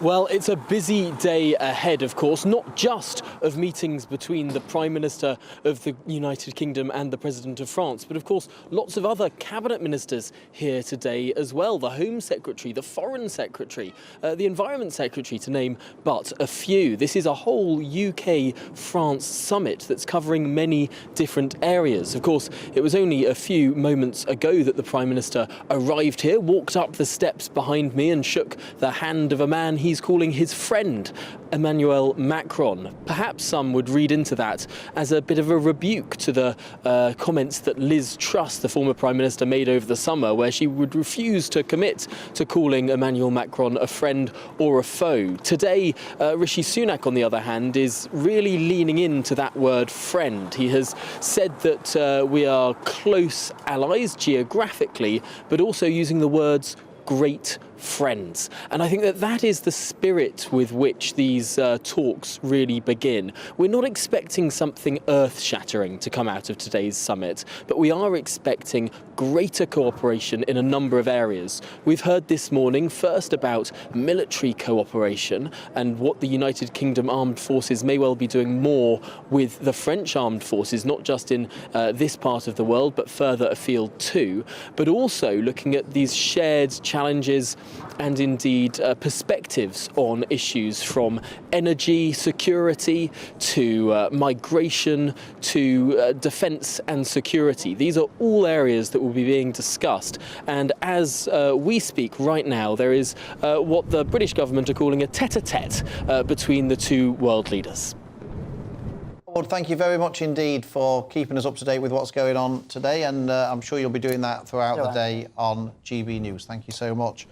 Aubrey, it was quite interesting, I thought, what the former head of the French military mission to the UN said, that in effect, you know, migration might be important to the UK, but it's not really that important to us, you know. Or solving it for us. They've got their own problem with migration there. But what's happening at the Channel. Is Rishi Sunak, I mean, if he comes back with anything less than some kind of deal to help him on migration, is it going to be seen as a failure? It's going to take a very long time, right, because relationships with the French are starting from a pretty low base. So that's part of the reason behind this very cordial, friendly language. But it's going to take quite a long time, I think, to be able to get to a position where you can agree a returns agreement to be able to get the things like we were talking about in the illegal migration bill, where you can actually then send people back across the Channel. I think that is going to take some time, and Labour have set expectations very high and said if he comes back home with anything less, it'll be a complete failure. But now is, I think, a moment for a reset. It's obviously coming after the Windsor framework, so relations are pretty good. Rishi Sunak has sort of caved, if you like, to one of Emmanuel Macron's key demands, which was dropping the Northern Ireland Protocol bill. So things are certainly going to be on the up, but, you know, you don't just need sort of warm words and positive, fuzzy relationships. And people will be saying 200 million, I think that's the amount they're talking about, to get this surveillance, what they'll be handing over to France to get some cooperation. We've been there before. We've been there before. I mean, but people will say, but why didn't they, in the Brexit deals, get that Dublin agreement in place so we could send things out? What happened? The Dublin agreement's useless. It's well, it was better than it was now. Between 2015 and 2018, the UK only sent back 7% of those eligible for deportation with the Dublin agreement, and in our last year of being a member of the EU, it was down to 1%. Do you think France is really having luck with the Dublin agreement, sending all the migrants back to Italy where they came from? It doesn't work. So I think that's sort of like a dud and needs to be reset. But the biggest problem Rishi has is their similarity in the fact that they have an electorate. They both have an electorate that have concerns about migrants. Macron has got Le Pen biting at his ankle. She had narrowed the gap between them in last year's election. So he can't sell it to the French. Oh, I've made a deal with Rishi to take 10,000s of undocumented men back into the country. So the only way I think it's going to work is, one of my concerns, is Rishi's going to agree to a sort of a swap. You know, we'll give you tens of thousands of illegals or irregulars and you give us 10,000s of approved. We had Kit Malthouse on last week talking about what the deal was. Exactly. So I'd be very concerned about what the deal is. You're a former Brexit Party MEP. What do you make of seeing pictures of Rishi Sunak and President Macron sort of hugging each other and the sort of bromance and everything? Do you think as a former Brexit Party MEP, do you think, well, you know, it's good that they get on, he might be able to get more headway with things like the migrant issue, or do you think, you know, he should be socking it to him, you know, rather than hugging him? No, you know, I'm a very amicable person. I don't like conflict just because I'm in the Brexit Party. I love to see European leaders get on. I love Europe. I love France. I want us to get on. The problem is it's very easy to do with a deal with the EU or the French if you give them what they want, and that's kind of what the UK has been doing since Theresa May. We've been giving far too much over far too quickly, and what Rishi has to do to sell it to Macron to take back the migrants in my opinion, will cost us millions of pounds every year, and it won't necessarily work. James Cleverly was talking about, the French have stopped 40% of boats. Hang on a minute, they may have stopped them that night, but they come back again the next day and they try again. These aren't boats that have been stopped permanently by arrangement with the French, so it's kind of a bit distorted, the numbers. So we haven't got no good value for money at all with our payments with France so far. Yeah, and you look at what is happening in France and the rest of Europe, it is desperate for them. So I always wonder, what is it they can do if they will take people back, because they've got more coming in right through Europe themselves. But he does have to come back with something. It is the biggest issue on the ground because of what is happening in this country with so many people now in the country. If they were going from the UK to France and France were asking us to take them back, I'm not entirely sure public opinion would be for us to agree to take them back. What do you think? Yeah, I think that's probably right. There's a good reason why France has sort of been a bit of a bulwark on this, because they don't necessarily just want to be lumbered with lots of people that they don't necessarily feel are their responsibility if they've managed to cross the channel. And like you were saying, of course, they're not it's not easy to return them to places like Italy where they're crossing in the first place. So what makes me say then is these third countries in, safe countries are the best place for people to go. So the Rwanda situation and a selection of other countries surely must be the way forward. Would you agree with that? Well, either that or you then create the safe and legal routes that people have been talking about. And the government has hinted... But that's more people in. We're trying to say let's put them to other countries that they can help develop and grow. Because part of the argument for tackling this is also about saving lives. So if your sort of raison d'etre here is we don't want people to be dying at sea, then safe and legal routes is a very good way to achieve that. It does, of course, then mean you might to have stability in our country, and I'm afraid we're not at the moment because there is unhappiness on the ground. And it doesn't have the consent of the British people. I mean, it's all right for ivory tower liberal elites to say, bring more people in to make me feel better, but they don't have to have the impact of community cohesion issues and overrun of our infrastructure. There's nowhere for them to go. There's nowhere for them. That's why the UK needs to look at reducing the eligibility of claiming asylum in other countries that are wanting to develop and expand is the right place for them to go. Yeah, exactly. Ascension Island's another one, by the way, British territory. We should be sending them there as well, giving them a lovely life. Bill, you crack on. Yeah. If I can get a word in edgeways. Coming up, Gary Lineker insists he does not fear suspension by the BBC over his online comments on asylum policy. But do you agree with him? We'll give you the result of our online poll after the break. Hello, I'm Esther McVeigh. And I'm Philip Davis. And this Saturday, we've got an exclusive interview with the Chancellor. I'm not going to have another leadership campaign. Well, never again. You might do. No, never again. We'll be asking him about corporation tax rises, energy prices. We'll also be asking him about his time as Secretary of State for Health and Chairman of the Health Select Committee, and whether or not we should have had such a fierce lockdown. It's an interview that you can't miss, so join us this Saturday, 10 to 12 on GB News, the People's Channel.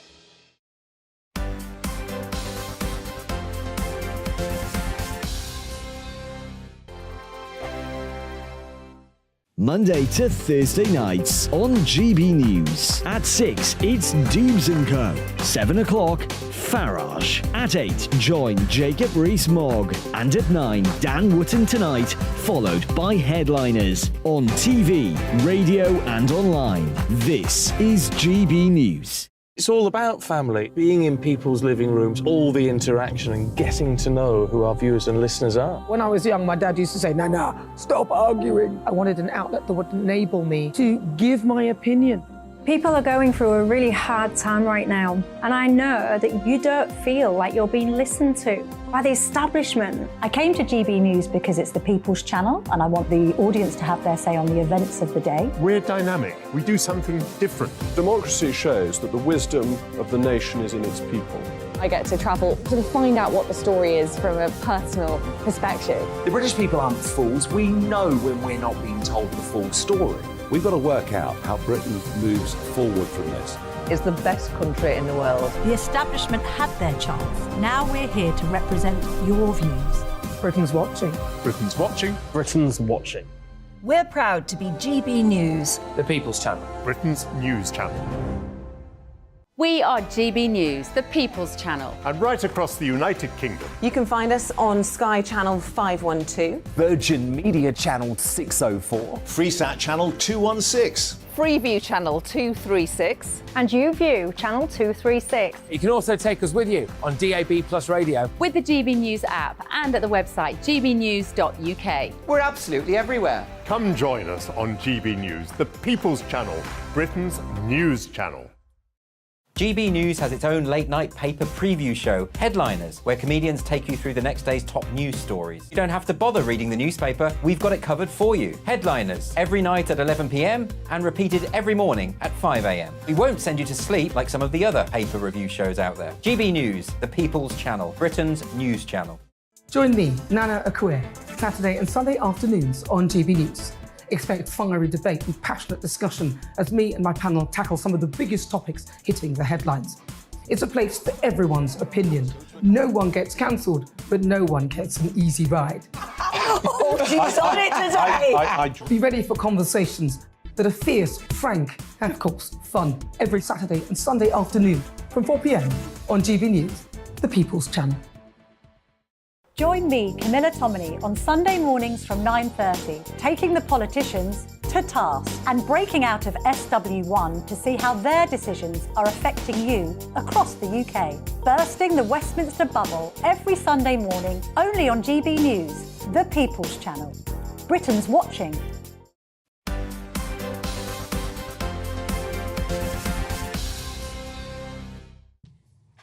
Welcome back. It's 11:22. We've got loads of your views coming in here. Lots about the jabs to cure obesity. Alison says there are side effects, and I heard that in the trials most obese people only lost 10% in 18 months. One less takeaway a week would probably beat that. Absolutely ridiculous. Caroline says, I totally agree that you can't give a jab to someone who doesn't change their lifestyle behaviour, otherwise they'll just put all the weight back on. It has to be a long-term lifestyle choice. But Massimo said, and I think this is an important perspective to have, Massimo says, just wanted to share my experience. 4 years ago, I had spinal surgery that went wrong. Sorry to hear that, Massimo. Was always fit and healthy pre-op, and now I'm pretty much confined to a wheelchair. I'm 42 years old and have now put on 10 stone due to mobility issues and pain medications that make you put weight on. I welcome this injection as it may actually give me some light at the end of the tunnel. Getting out to exercise is extremely difficult for me due to pain. If this can help me lose some weight, it will be amazing. So it's an interesting... And I don't think anybody could disagree with that. And that probably may be the threshold by which doctors hand out the injection.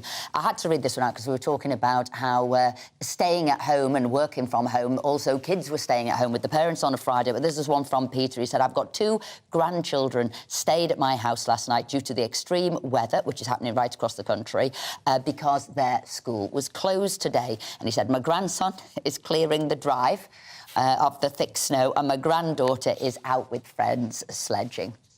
How sexist that is, isn't it? Getting the grandson to sort out the drive and the granddaughter going out with friends. Yeah, it might well be, but I'd sooner be out with friends sledging.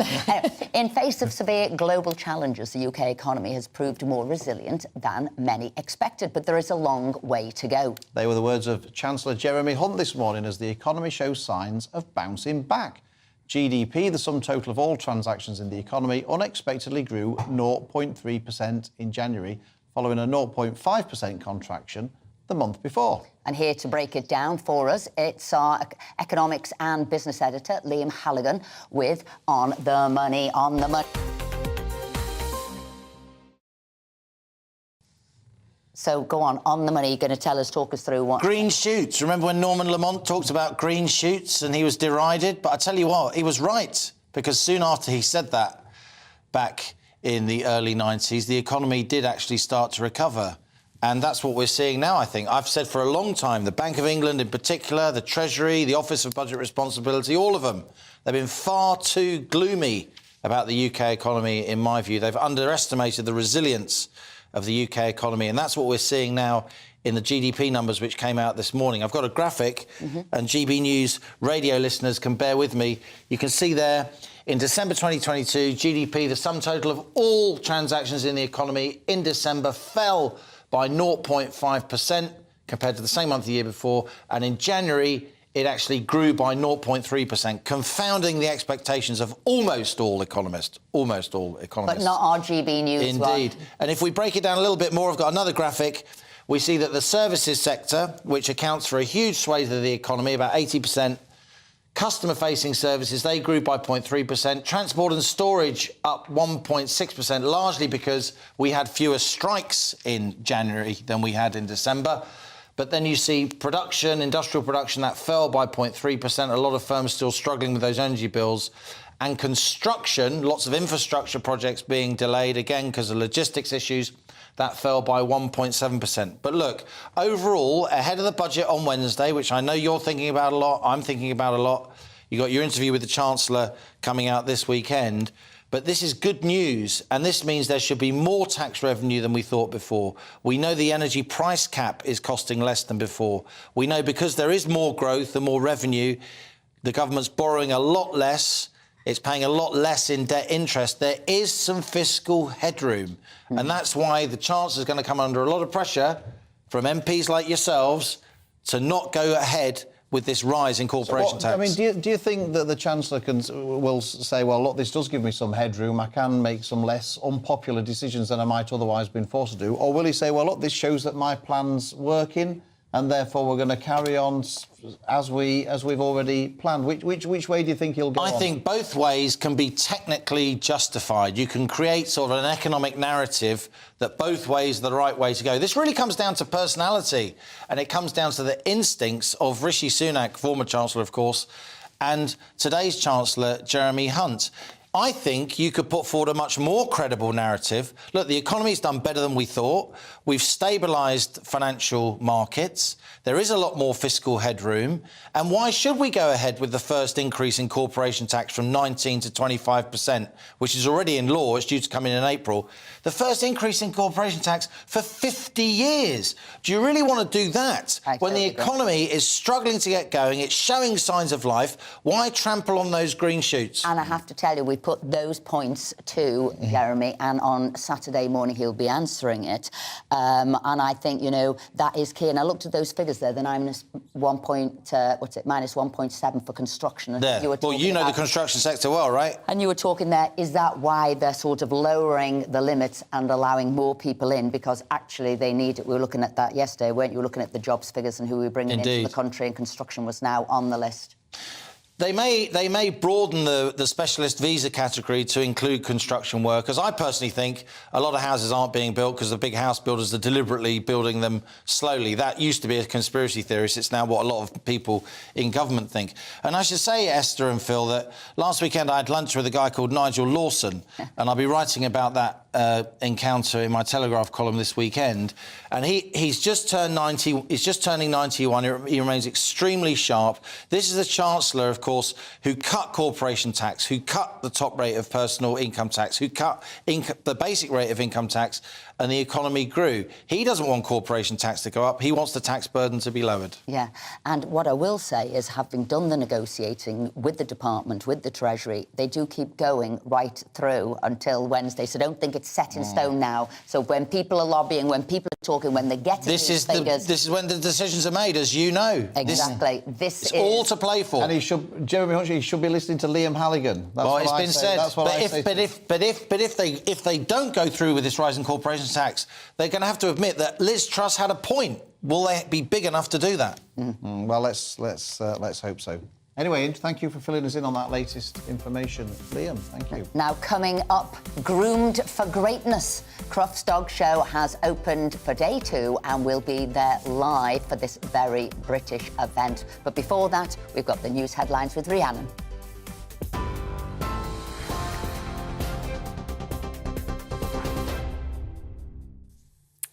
Thank you, Esther. Good morning. It's 11:30. Your top stories from the GB newsroom. The Prime Minister's holding talks with French President Emmanuel Macron at the Élysée Palace. He's in Paris for the first bilateral meeting between the two countries in 5 years. Rishi Sunak wants to build on joint efforts to stop migrants crossing the English Channel. The UK economy grew by 0.3% in January. The latest data from the Office for National Statistics shows a bounce back from the fall in December last year. The Chancellor says the return to growth proves the economy is more resilient than many expected. Ahead of his spring budget on Wednesday, he added there's still a long way to go. The Hamburg interior ministers described yesterday's mass shooting as the worst the city's ever seen. At least 7 people died in the attack and the gunman then killed himself. An investigation is now underway into the shooting at a Jehovah's Witness meeting in the northern German city. Officials say the gunman acted alone. He was a German citizen and a former member of the Jehovah's Witness community. The motive is not yet known. There's significant disruption to transport and power supplies after Storm Larissa battered the UK overnight. The Met Office has issued amber warnings, meaning potential risk to life, until lunchtime today, following gales and snow blizzards overnight. Train services have been severely affected, with Network Rail saying fallen trees are blocking lines. Drivers have been left stranded for hours, with heavy snowfall affecting roads. TV, online and DAB Plus radio. This is GB News. Don't go anywhere. Esther and Philip will be back in just a moment.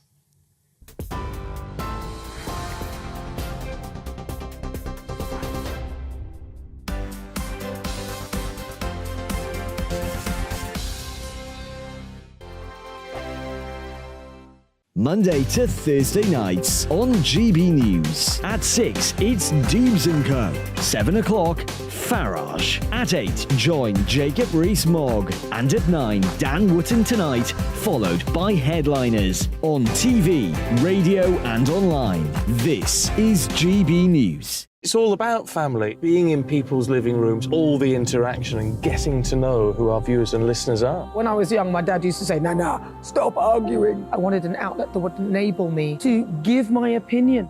People are going through a really hard time right now, and I know that you don't feel like you're being listened to by the establishment. I came to GB News because it's the people's channel, and I want the audience to have their say on the events of the day. We're dynamic. We do something different. Democracy shows that the wisdom of the nation is in its people.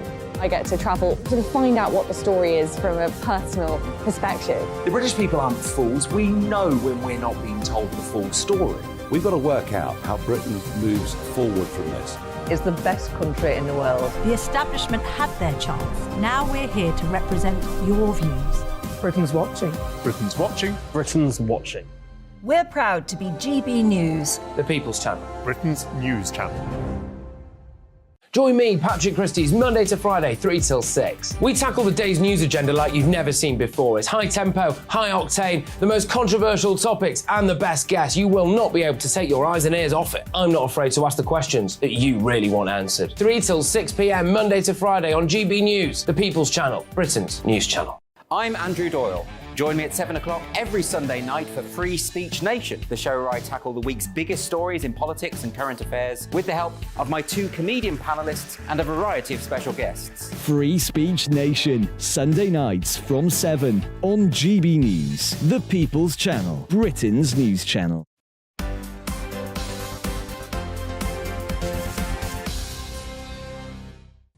Welcome back. It's 11:34 now. Gary Lineker is standing by his criticism of the government's illegal migration bill after critics called on the BBC to sanction him for his comments. The Match of the Day presenter dismissed suggestions he could face suspension from his £1.35 million a year job at the BBC and confirmed he will be hosting his sports show this weekend as normal. Joining us now to discuss this is former footballer Scott Doe. Scott, thank you very much for joining us. What do you make of Gary Lineker's regular forays into the political world, telling us all about his latest virtue signalling opinion? Do you think he should be entitled to do that, or should he stick to football? I think freedom of speech is a big thing. I think it would probably be a different matter if Gary had done it whilst he was on Match of the Day. But the fact that he's obviously done it on his own Twitter page as well, and he's kind of stuck to it, I don't see a huge problem in it. Of course, he's no expert. I'm no expert. But I just think it's a huge thing, the freedom of speech on his own Twitter page. Like I said, I do think it would be a completely different matter if he'd have done it whilst he was doing Match of the Day or something along those lines. Scott, what I want to know is, I've been watching Match of the Day for donkey's years, and I don't watch it for any of the presenters personally. I watch it because I want to watch the highlights and I want to watch the goals that were scored during the Premier League on that particular day. Why do you think that the BBC are so keen to keep him and pay him such an unbelievable salary? I mean, in your opinion, would the viewing figures collapse if Gary Lineker no longer presented Match of the Day and Scott Doe was doing it instead? God, I wish I was. Do you know what? I think he's very good at his job, but I am actually like you as well. You know, when I tune in for Match of the Day or any of those programs, I always want to watch the goals. I want to watch all the highlights.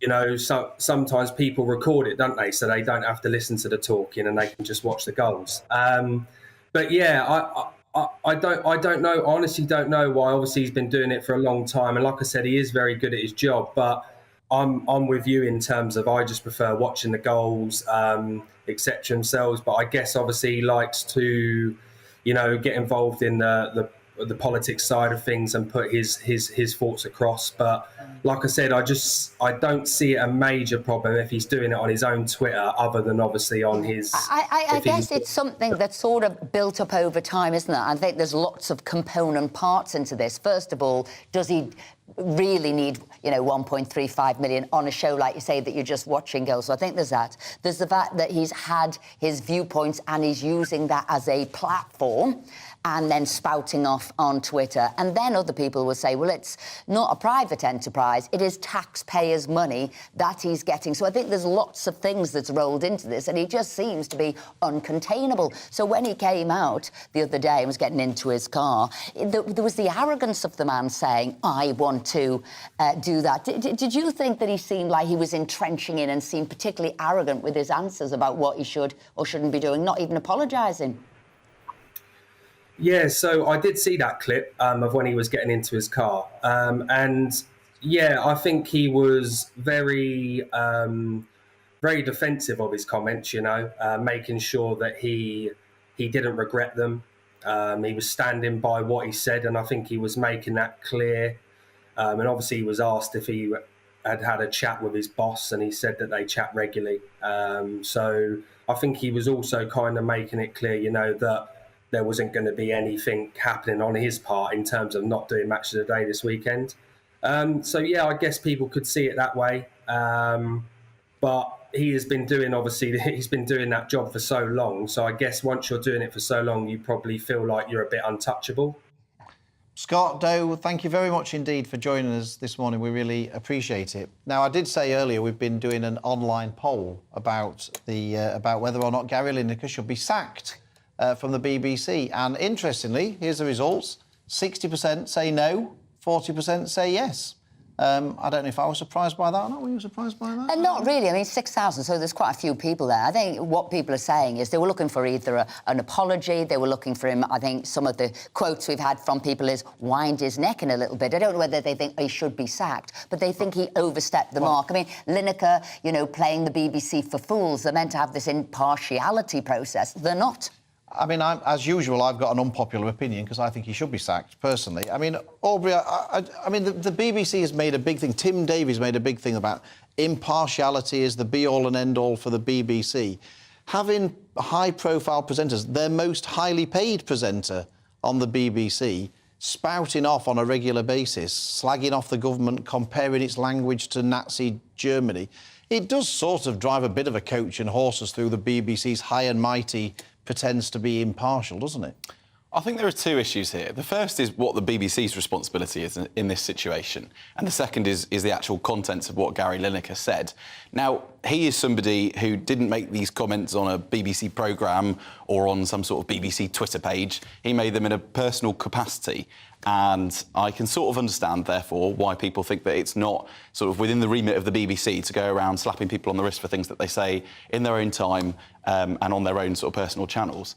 Having said that, I also understand that the pressure there is on him for this particular comment, he clearly feels he wants to stand by it. I mean, if I committed a criminal offence in my own time, it wouldn't be much of a defence to my employer to say, well, I didn't do it while I was working for you, I did it in my own... freedom of speech and expressing your mind is not a criminal offence. I also think, can we talk about the comparison he used there? And I think it was the Nazi comparison. Remember, Andrew Bridgen lost the whip for that. That's the more... So this is the it was absolutely unnecessary, and for a lot of people it was insulting. So I think, like I said, there are many component parts to this tweet and him, and I think the BBC do seem feeble, that they don't know what the policy is or how to bring people to task.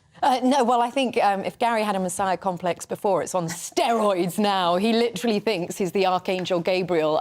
But do you remember, he's that kind of that ilk where he preached during lockdown about wearing masks, then he was caught in the supermarket without a mask and tried to fob it off. I mean, he likes to preach. On human rights, but happy to go to Qatar. Happy to go to Qatar, but it does seem a big division. Those on the right that use inappropriate terms seem to lose their jobs. Those on the left, because remember, David Lammy used the comparison as well to being, you know, Brexiteers being Nazis. Nothing happened to him. And I think if you're on the left, nothing happens to you, no matter how offensive you are. And it is offensive to the victims of the Holocaust, I believe, and those of Nazi Germany, to use it so flippantly as a comparison. One rule for one, one rule for the other. Do you think that, you know, the right are held to a higher account than the left?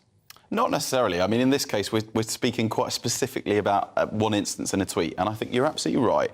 We should separate out what the BBC's responsibility is from the contents of the tweet. There's a total understandable debate about whether or not it was right or wrong. He's standing by it, but there are lots of people who are offended. That's perfectly legitimate. And the BBC need to get themselves in order as well. I want to know what he's got on Tim Davies. Yes, he must have. I mean, to get paid 1.35 million for hosting Match of the Day, which not that good. Which anybody could do, frankly, is and to not get your CV in, Phil. I know, I'll do it. I'll do it for a fraction of the cost. I'll do it for a quarter of the cost. Anybody... Now, look, one of the greatest dog events in the world is back in Birmingham this week. Crufts.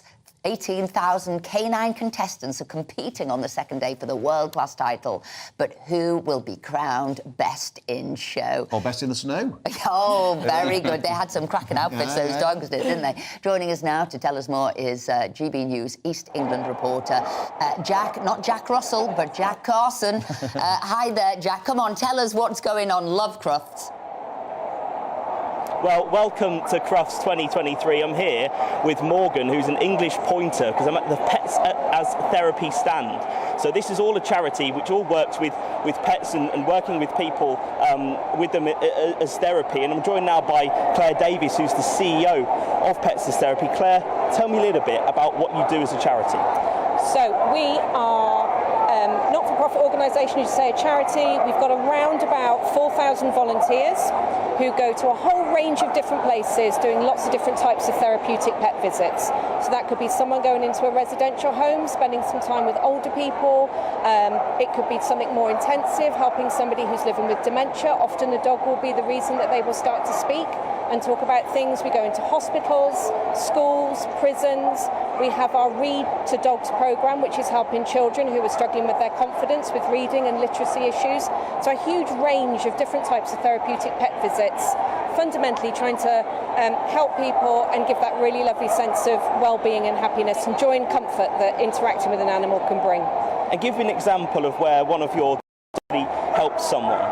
So I'm very lucky in that not only do I work for Pets as Therapy, but I'm also one of their volunteers. One of the places that I've been with Morgan is a A&E department, where we spent some time with a patient who was having some real struggles with their mental health. They hadn't been able to articulate what was going on with them. They'd been in the A&E department for about a month. We could go in and spend some time with them.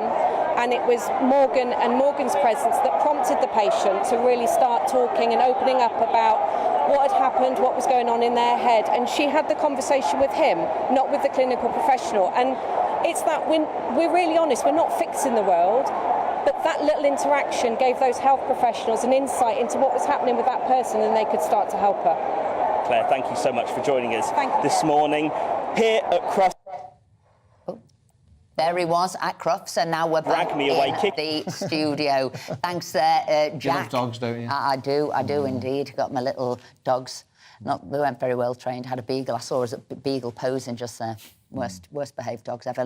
Now, anyway, snowstorms have swept across large parts of the UK, with the Met Office issuing amber warnings for strong winds and heavy snow. Temperatures last night were the coldest reported in March in more than a decade.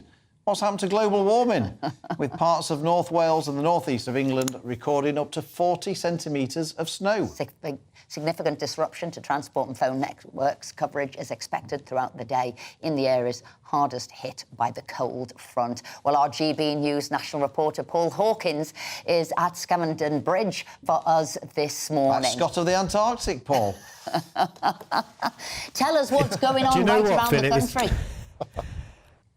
Yeah, do you know what? Funnily enough, well, it's interesting. If we talk about what's going on right around the country, I've been saying this for the last couple of days. There isn't snow everywhere. In fact, if you're only over in Salford, over in Manchester, over to the west of the Pennines, it's not too bad. And there's virtually no snow there at all. But if you're head east and if you're across the Pennines, especially across West Yorkshire and parts of North Yorkshire, it does look like Narnia, frankly, this morning. We're at Scamandon Bridge because the M62 is just behind us there. That's heading out west towards Huddersfield and Halifax. You can see the slow-moving lorries there, moving really slowly that way towards Huddersfield and Halifax. There's a lorry just there that's been... That lorry was marooned overnight. You can still see the emergency vehicles there as the traffic slowly makes its way past. There were 17 miles of tailbacks on this section of the M62 yesterday, and then heading that way, it's much more freely flowing. But yeah, there are still some significant travel disruption, especially if you're trying to fly out today. Birmingham and London Bradford seem okay, but John Lennon Airport at Liverpool, that's certainly seen some disruption. In terms of the weather itself, it is 0 degrees at the moment. So at the moment, on the roads that have been ploughed, the main A roads, they're okay. Tonight it's going to drop to -7, which means tomorrow it really will be dicey if you're thinking of heading out on the roads, even the main roads that will have been gritted and ploughed. Paul Hawkins, thank you very much indeed. It looks beautiful, to be honest, where you are. I don't know what that video was. We just saw that car. It seemed to be going far too fast in the conditions. That was speeded up. That was speeded up, just, yeah. I thought it was Paul Hawkins getting to Scamandon Bridge. I thought he was going to be in trouble with the police if you see that video. Paul, thanks ever so much. Stay warm. Well, let's now come to Sarah Robertson to take the look at the biggest stories from the world of entertainment. And with us still is Aubrey and Belinda. So you've got a full audience here to tell us what's going on in the world of showbiz. I love an audience. I like to play to an audience. So we'll start off Oscars weekend this weekend. Sadly, I'm not there this time, which is upsetting. Obviously forgot to send my invite in the post. But there's been a bit of controversy over the Oscars this weekend because the Academy are talking about ditching gendered categories. So instead of having Best Actress and Best Actor, they're thinking about doing what the Brits did. Can I just have a quick... making it Does you think it matters if you're the best actor or actress, if you were the best person playing a part? Do you have to do it for... What do you think? Do you think you need a male, female? I feel like there were some women sort of talking about the fact that they always get sort of forgotten about, basically, that if you just do a gender-neutral category, then there's no chance you ever win. So, Well, I also think women experience different things like birth, child-rearing, menopause that can hamper their path to stardom, and it's more of a challenge sometimes. So there should be a separate... Okay, I do. Very much. This is just to appease the transgender lobby, isn't it? It always. Yes. I mean, I don't think it will happen, but it's in discussion, and they've got a new chief executive have come in, and I think whenever anyone new joins a company, they want to try and shake things up, so I think that's why this discussion. It's failed before, though, having gender-neutral awards, hasn't it? It's failed before with it. For the Brits, look what happened. So it's not going to work for this, and I think there'll be a lot of actresses in Hollywood up in arms who don't want to have to go up against guys and want to be seen within their own category. And also on that front, Dancing on Ice. Yes, well, that's another one. So a bit of a pattern going on here, isn't there, Phil? Dancing on Ice final, also on Sunday night. All-male final this year.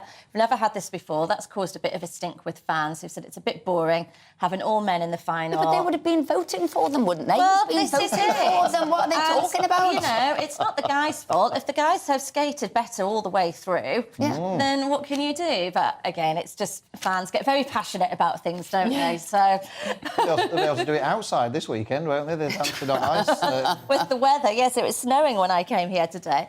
But I think the favourite so far is Niall Wilson, who was the Olympic gymnast. He looks to be the favourite to clinch the trophy on Sunday night. But it'll be good to watch, so that'll be a good one. Back to Hollywood again.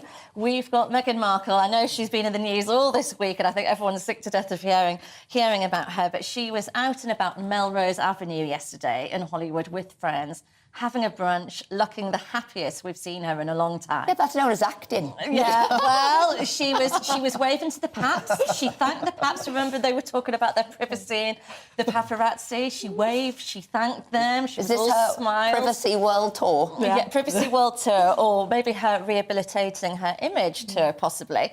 But she was very glowy, but fans have, well, not fans, but people have criticised because she was wearing £10,000 worth of clothing, over a £3,000 coat, and she went off to do a charity thing later that day in this £10,000 outfit, which was to help the homeless. People said it just didn't sit right, you know, wearing those sort of expensive clothes. Right, and for somebody who is such the master of their publicity, something like that would be a bit cringy if you're going to a homeless charity. Surely something more befitting. I don't know, does anybody think that? Do you think that's Are you a Meghan fan? I'm pretty agnostic, to be honest. I mean, I try to... I feel like, you know, sometimes people want attention and sort of not giving them it can help sort of dilute the frenziedness around it. Yeah, and so I'm just wondering, because I think there does seem gross hypocrisy, £10,000 homeless. So again, was it about more publicity that people would bring up this issue? I think Meghan's living the life that she's always wanted to live, which is to have the paparazzi taking photos of her, to be wearing beautiful clothes, which are probably gifted, let's face it, and she couldn't accept those gifts when she was part of the royal family. She couldn't accept them as part... No, not at all. Exactly. Now she can, you see. So I think she's now living the Hollywood life she's always dreamed of living. So she can have... That's why she looks so happy. She can have the coat she wants, but now that she's got her children as a prince and princess, they won't be able to wear the free gifts and clothes. Or will that cause a bit of a quandary? Well, that'll be in the future if they come back to the UK. Lilibet can just wear the handbag. They are said to be coming to the coronation now. I think now that issue's been put to bed, we will see them. We will see them at the coronation. I like a good headline, Sarah. I'm a big... And now this is as good a headline as I can see. Kyle Walker's flashing scandal sparks WAG bust-up. That is about... I mean, if love anyone a can WAG come up with a better story. headline than that is like... It's brilliant. I love a good WAG story, and today's was just a blinder. So Becky Vardy, who we know from the Agatha Christie case, which she lost to Colleen Rooney, is now embroiled in another tit-for-tat war of words with another WAG, who happens to be one of Colleen Rooney's good friends, and that is Annie Walker, the wife of the disgraced England player, Cal Walker. He was caught flashing some women in a bar earlier this week. Becky put a post up on her Instagram, which Annie took to be about her, that it was mocking her. She hit back, and then Becky's now got into this slanging match. Said it wasn't about Annie, but however, Annie is a doormat and likes to play the victim. So they're now embroiled in this massive war of words, and Annie's camp have come back today and Do you think said when they you'd despise lost Becky. millions of pounds Yes. on a sort of Twitter spat, you think you'd stay off Twitter, wouldn't you? But I love that they're just going for this. We need this. It's just fun. It's just good fun, isn't it? But yeah, they're at loggerheads with each other, and there's this war of words broken out between the two WAGs. But there's been no love lost between these two for a long time. And very quickly, so Prince there you are. Edward will become Duke of Edinburgh. Yes, that's right, and I'm so pleased for him. I think this is an absolute great move from King Charles. He's honouring his late mother, the Queen's wishes, and that of his father, Prince Philip, that Prince Edward would inherit Philip's title of Duke of Edinburgh. And let's face it, at the moment, with the way things are, Andrew's obviously gone now from royal life. He's not allowed to work anymore as a royal, and we don't have Harry. So I think the royals need some good oarsmen to row the boat, to help steer the ship. And I think Edward will be a real asset. I think it's great for him. I'm really pleased. Sarah Robinson, thank you very much indeed. That's all we've got time for today. A big thank you to Aubrey Allegretti and Belinda DeLucy, who've been with us all morning. Thank you, Sarah, too. Don't forget to join us tomorrow for our exclusive interview with Jeremy And we asked Hunt. some good questions. Hopefully. Yeah. What we asked the questions that you would want to ask him about. We asked him about the tax rises. We asked him about why he's not going for growth more than he is We asked him about the stuff during the pandemic. Yeah, we did. We also asked him, did he think he'd get that phone call from Liz Truss to be Chancellor? We also said, did you think Rishi was going to keep you as Chancellor? So lots of questions there that are exclusive. He hasn't answered them before, and I don't think he's doing any other interviews like that. But that's it from us. Don't forget, don't go anywhere. Next is Mark Longhurst, and we'll see you tomorrow morning at 10. Hello, I'm Esther McVeigh. And I'm Philip Davis. And this Saturday, we've got an exclusive interview with the Chancellor. I'm not going to have another leadership campaign. Well, never again. You might do. No, never again. We'll be asking him about corporation tax rises, energy prices. We'll also be asking him about his time as Secretary of State for Health and Chairman of the Health Select Committee, and whether or not we should have had such a fierce lockdown. It's an interview that you can't miss, so join us this Saturday, 10 to 12 on GB News, the People's Channel. I'm Alex Deakin, and this is your latest weather update from the Met Office. The heavy snow we've seen over the past few days is now easing. For many, actually, it'll be a sunny Friday, but still a cold wind blowing in the east. This area of low pressure has been responsible for all the snow. It is now ebbing away, but still a brisk wind blowing across these eastern areas where the isobars are close together. And still a few wintry showers coming into the afternoon over parts of East Anglia, Lincolnshire in particular, and the odd one getting into parts of Essex as well. The odd shower elsewhere, snow showers in the far north of Scotland, but for most it's dry and bright out there with sunny spells. But it has turned colder, did briefly turn a little milder yesterday across the south, but we're back to single figures for much of the afternoon and feeling a lot colder in the east with that really cold wind. As we go through tonight, temperatures will plummet. If you're heading out this evening, be prepared for things to turn frosty very quickly. Temperatures just keep on dropping through the night. Again, likely to turn icy with snow showers in northeast Scotland, but could be icy almost anywhere we've had the snow falling over the past 24 hours. Turns a bit milder in the southwest as wetter weather starts to push in here, but elsewhere, look at these numbers, well below freezing, even in towns and cities. So a hard frost to start Saturday. There'll be some wet weather in the southwest, chiefly rain this and for South Wales, maybe some snow on the hills. But a spell of snow likely to come into parts of Northern Ireland around the middle part of the day, and then across North Wales some snow is possible. Many central and eastern parts just having a dry day again on Saturday, but with increasing cloud, and it will be cold once more. But as this wet weather pushes northwards and hits that colder air, we are more likely to see some more snow during Saturday evening and overnight across the North Midlands, Northern England, and eventually into parts of Scotland. So we have further Met Office yellow weather warnings to cater for that. Still providing some showers in Scotland out on Sunday. Many places dry, bright and breezy before it turns wet and windy once more later on Sunday.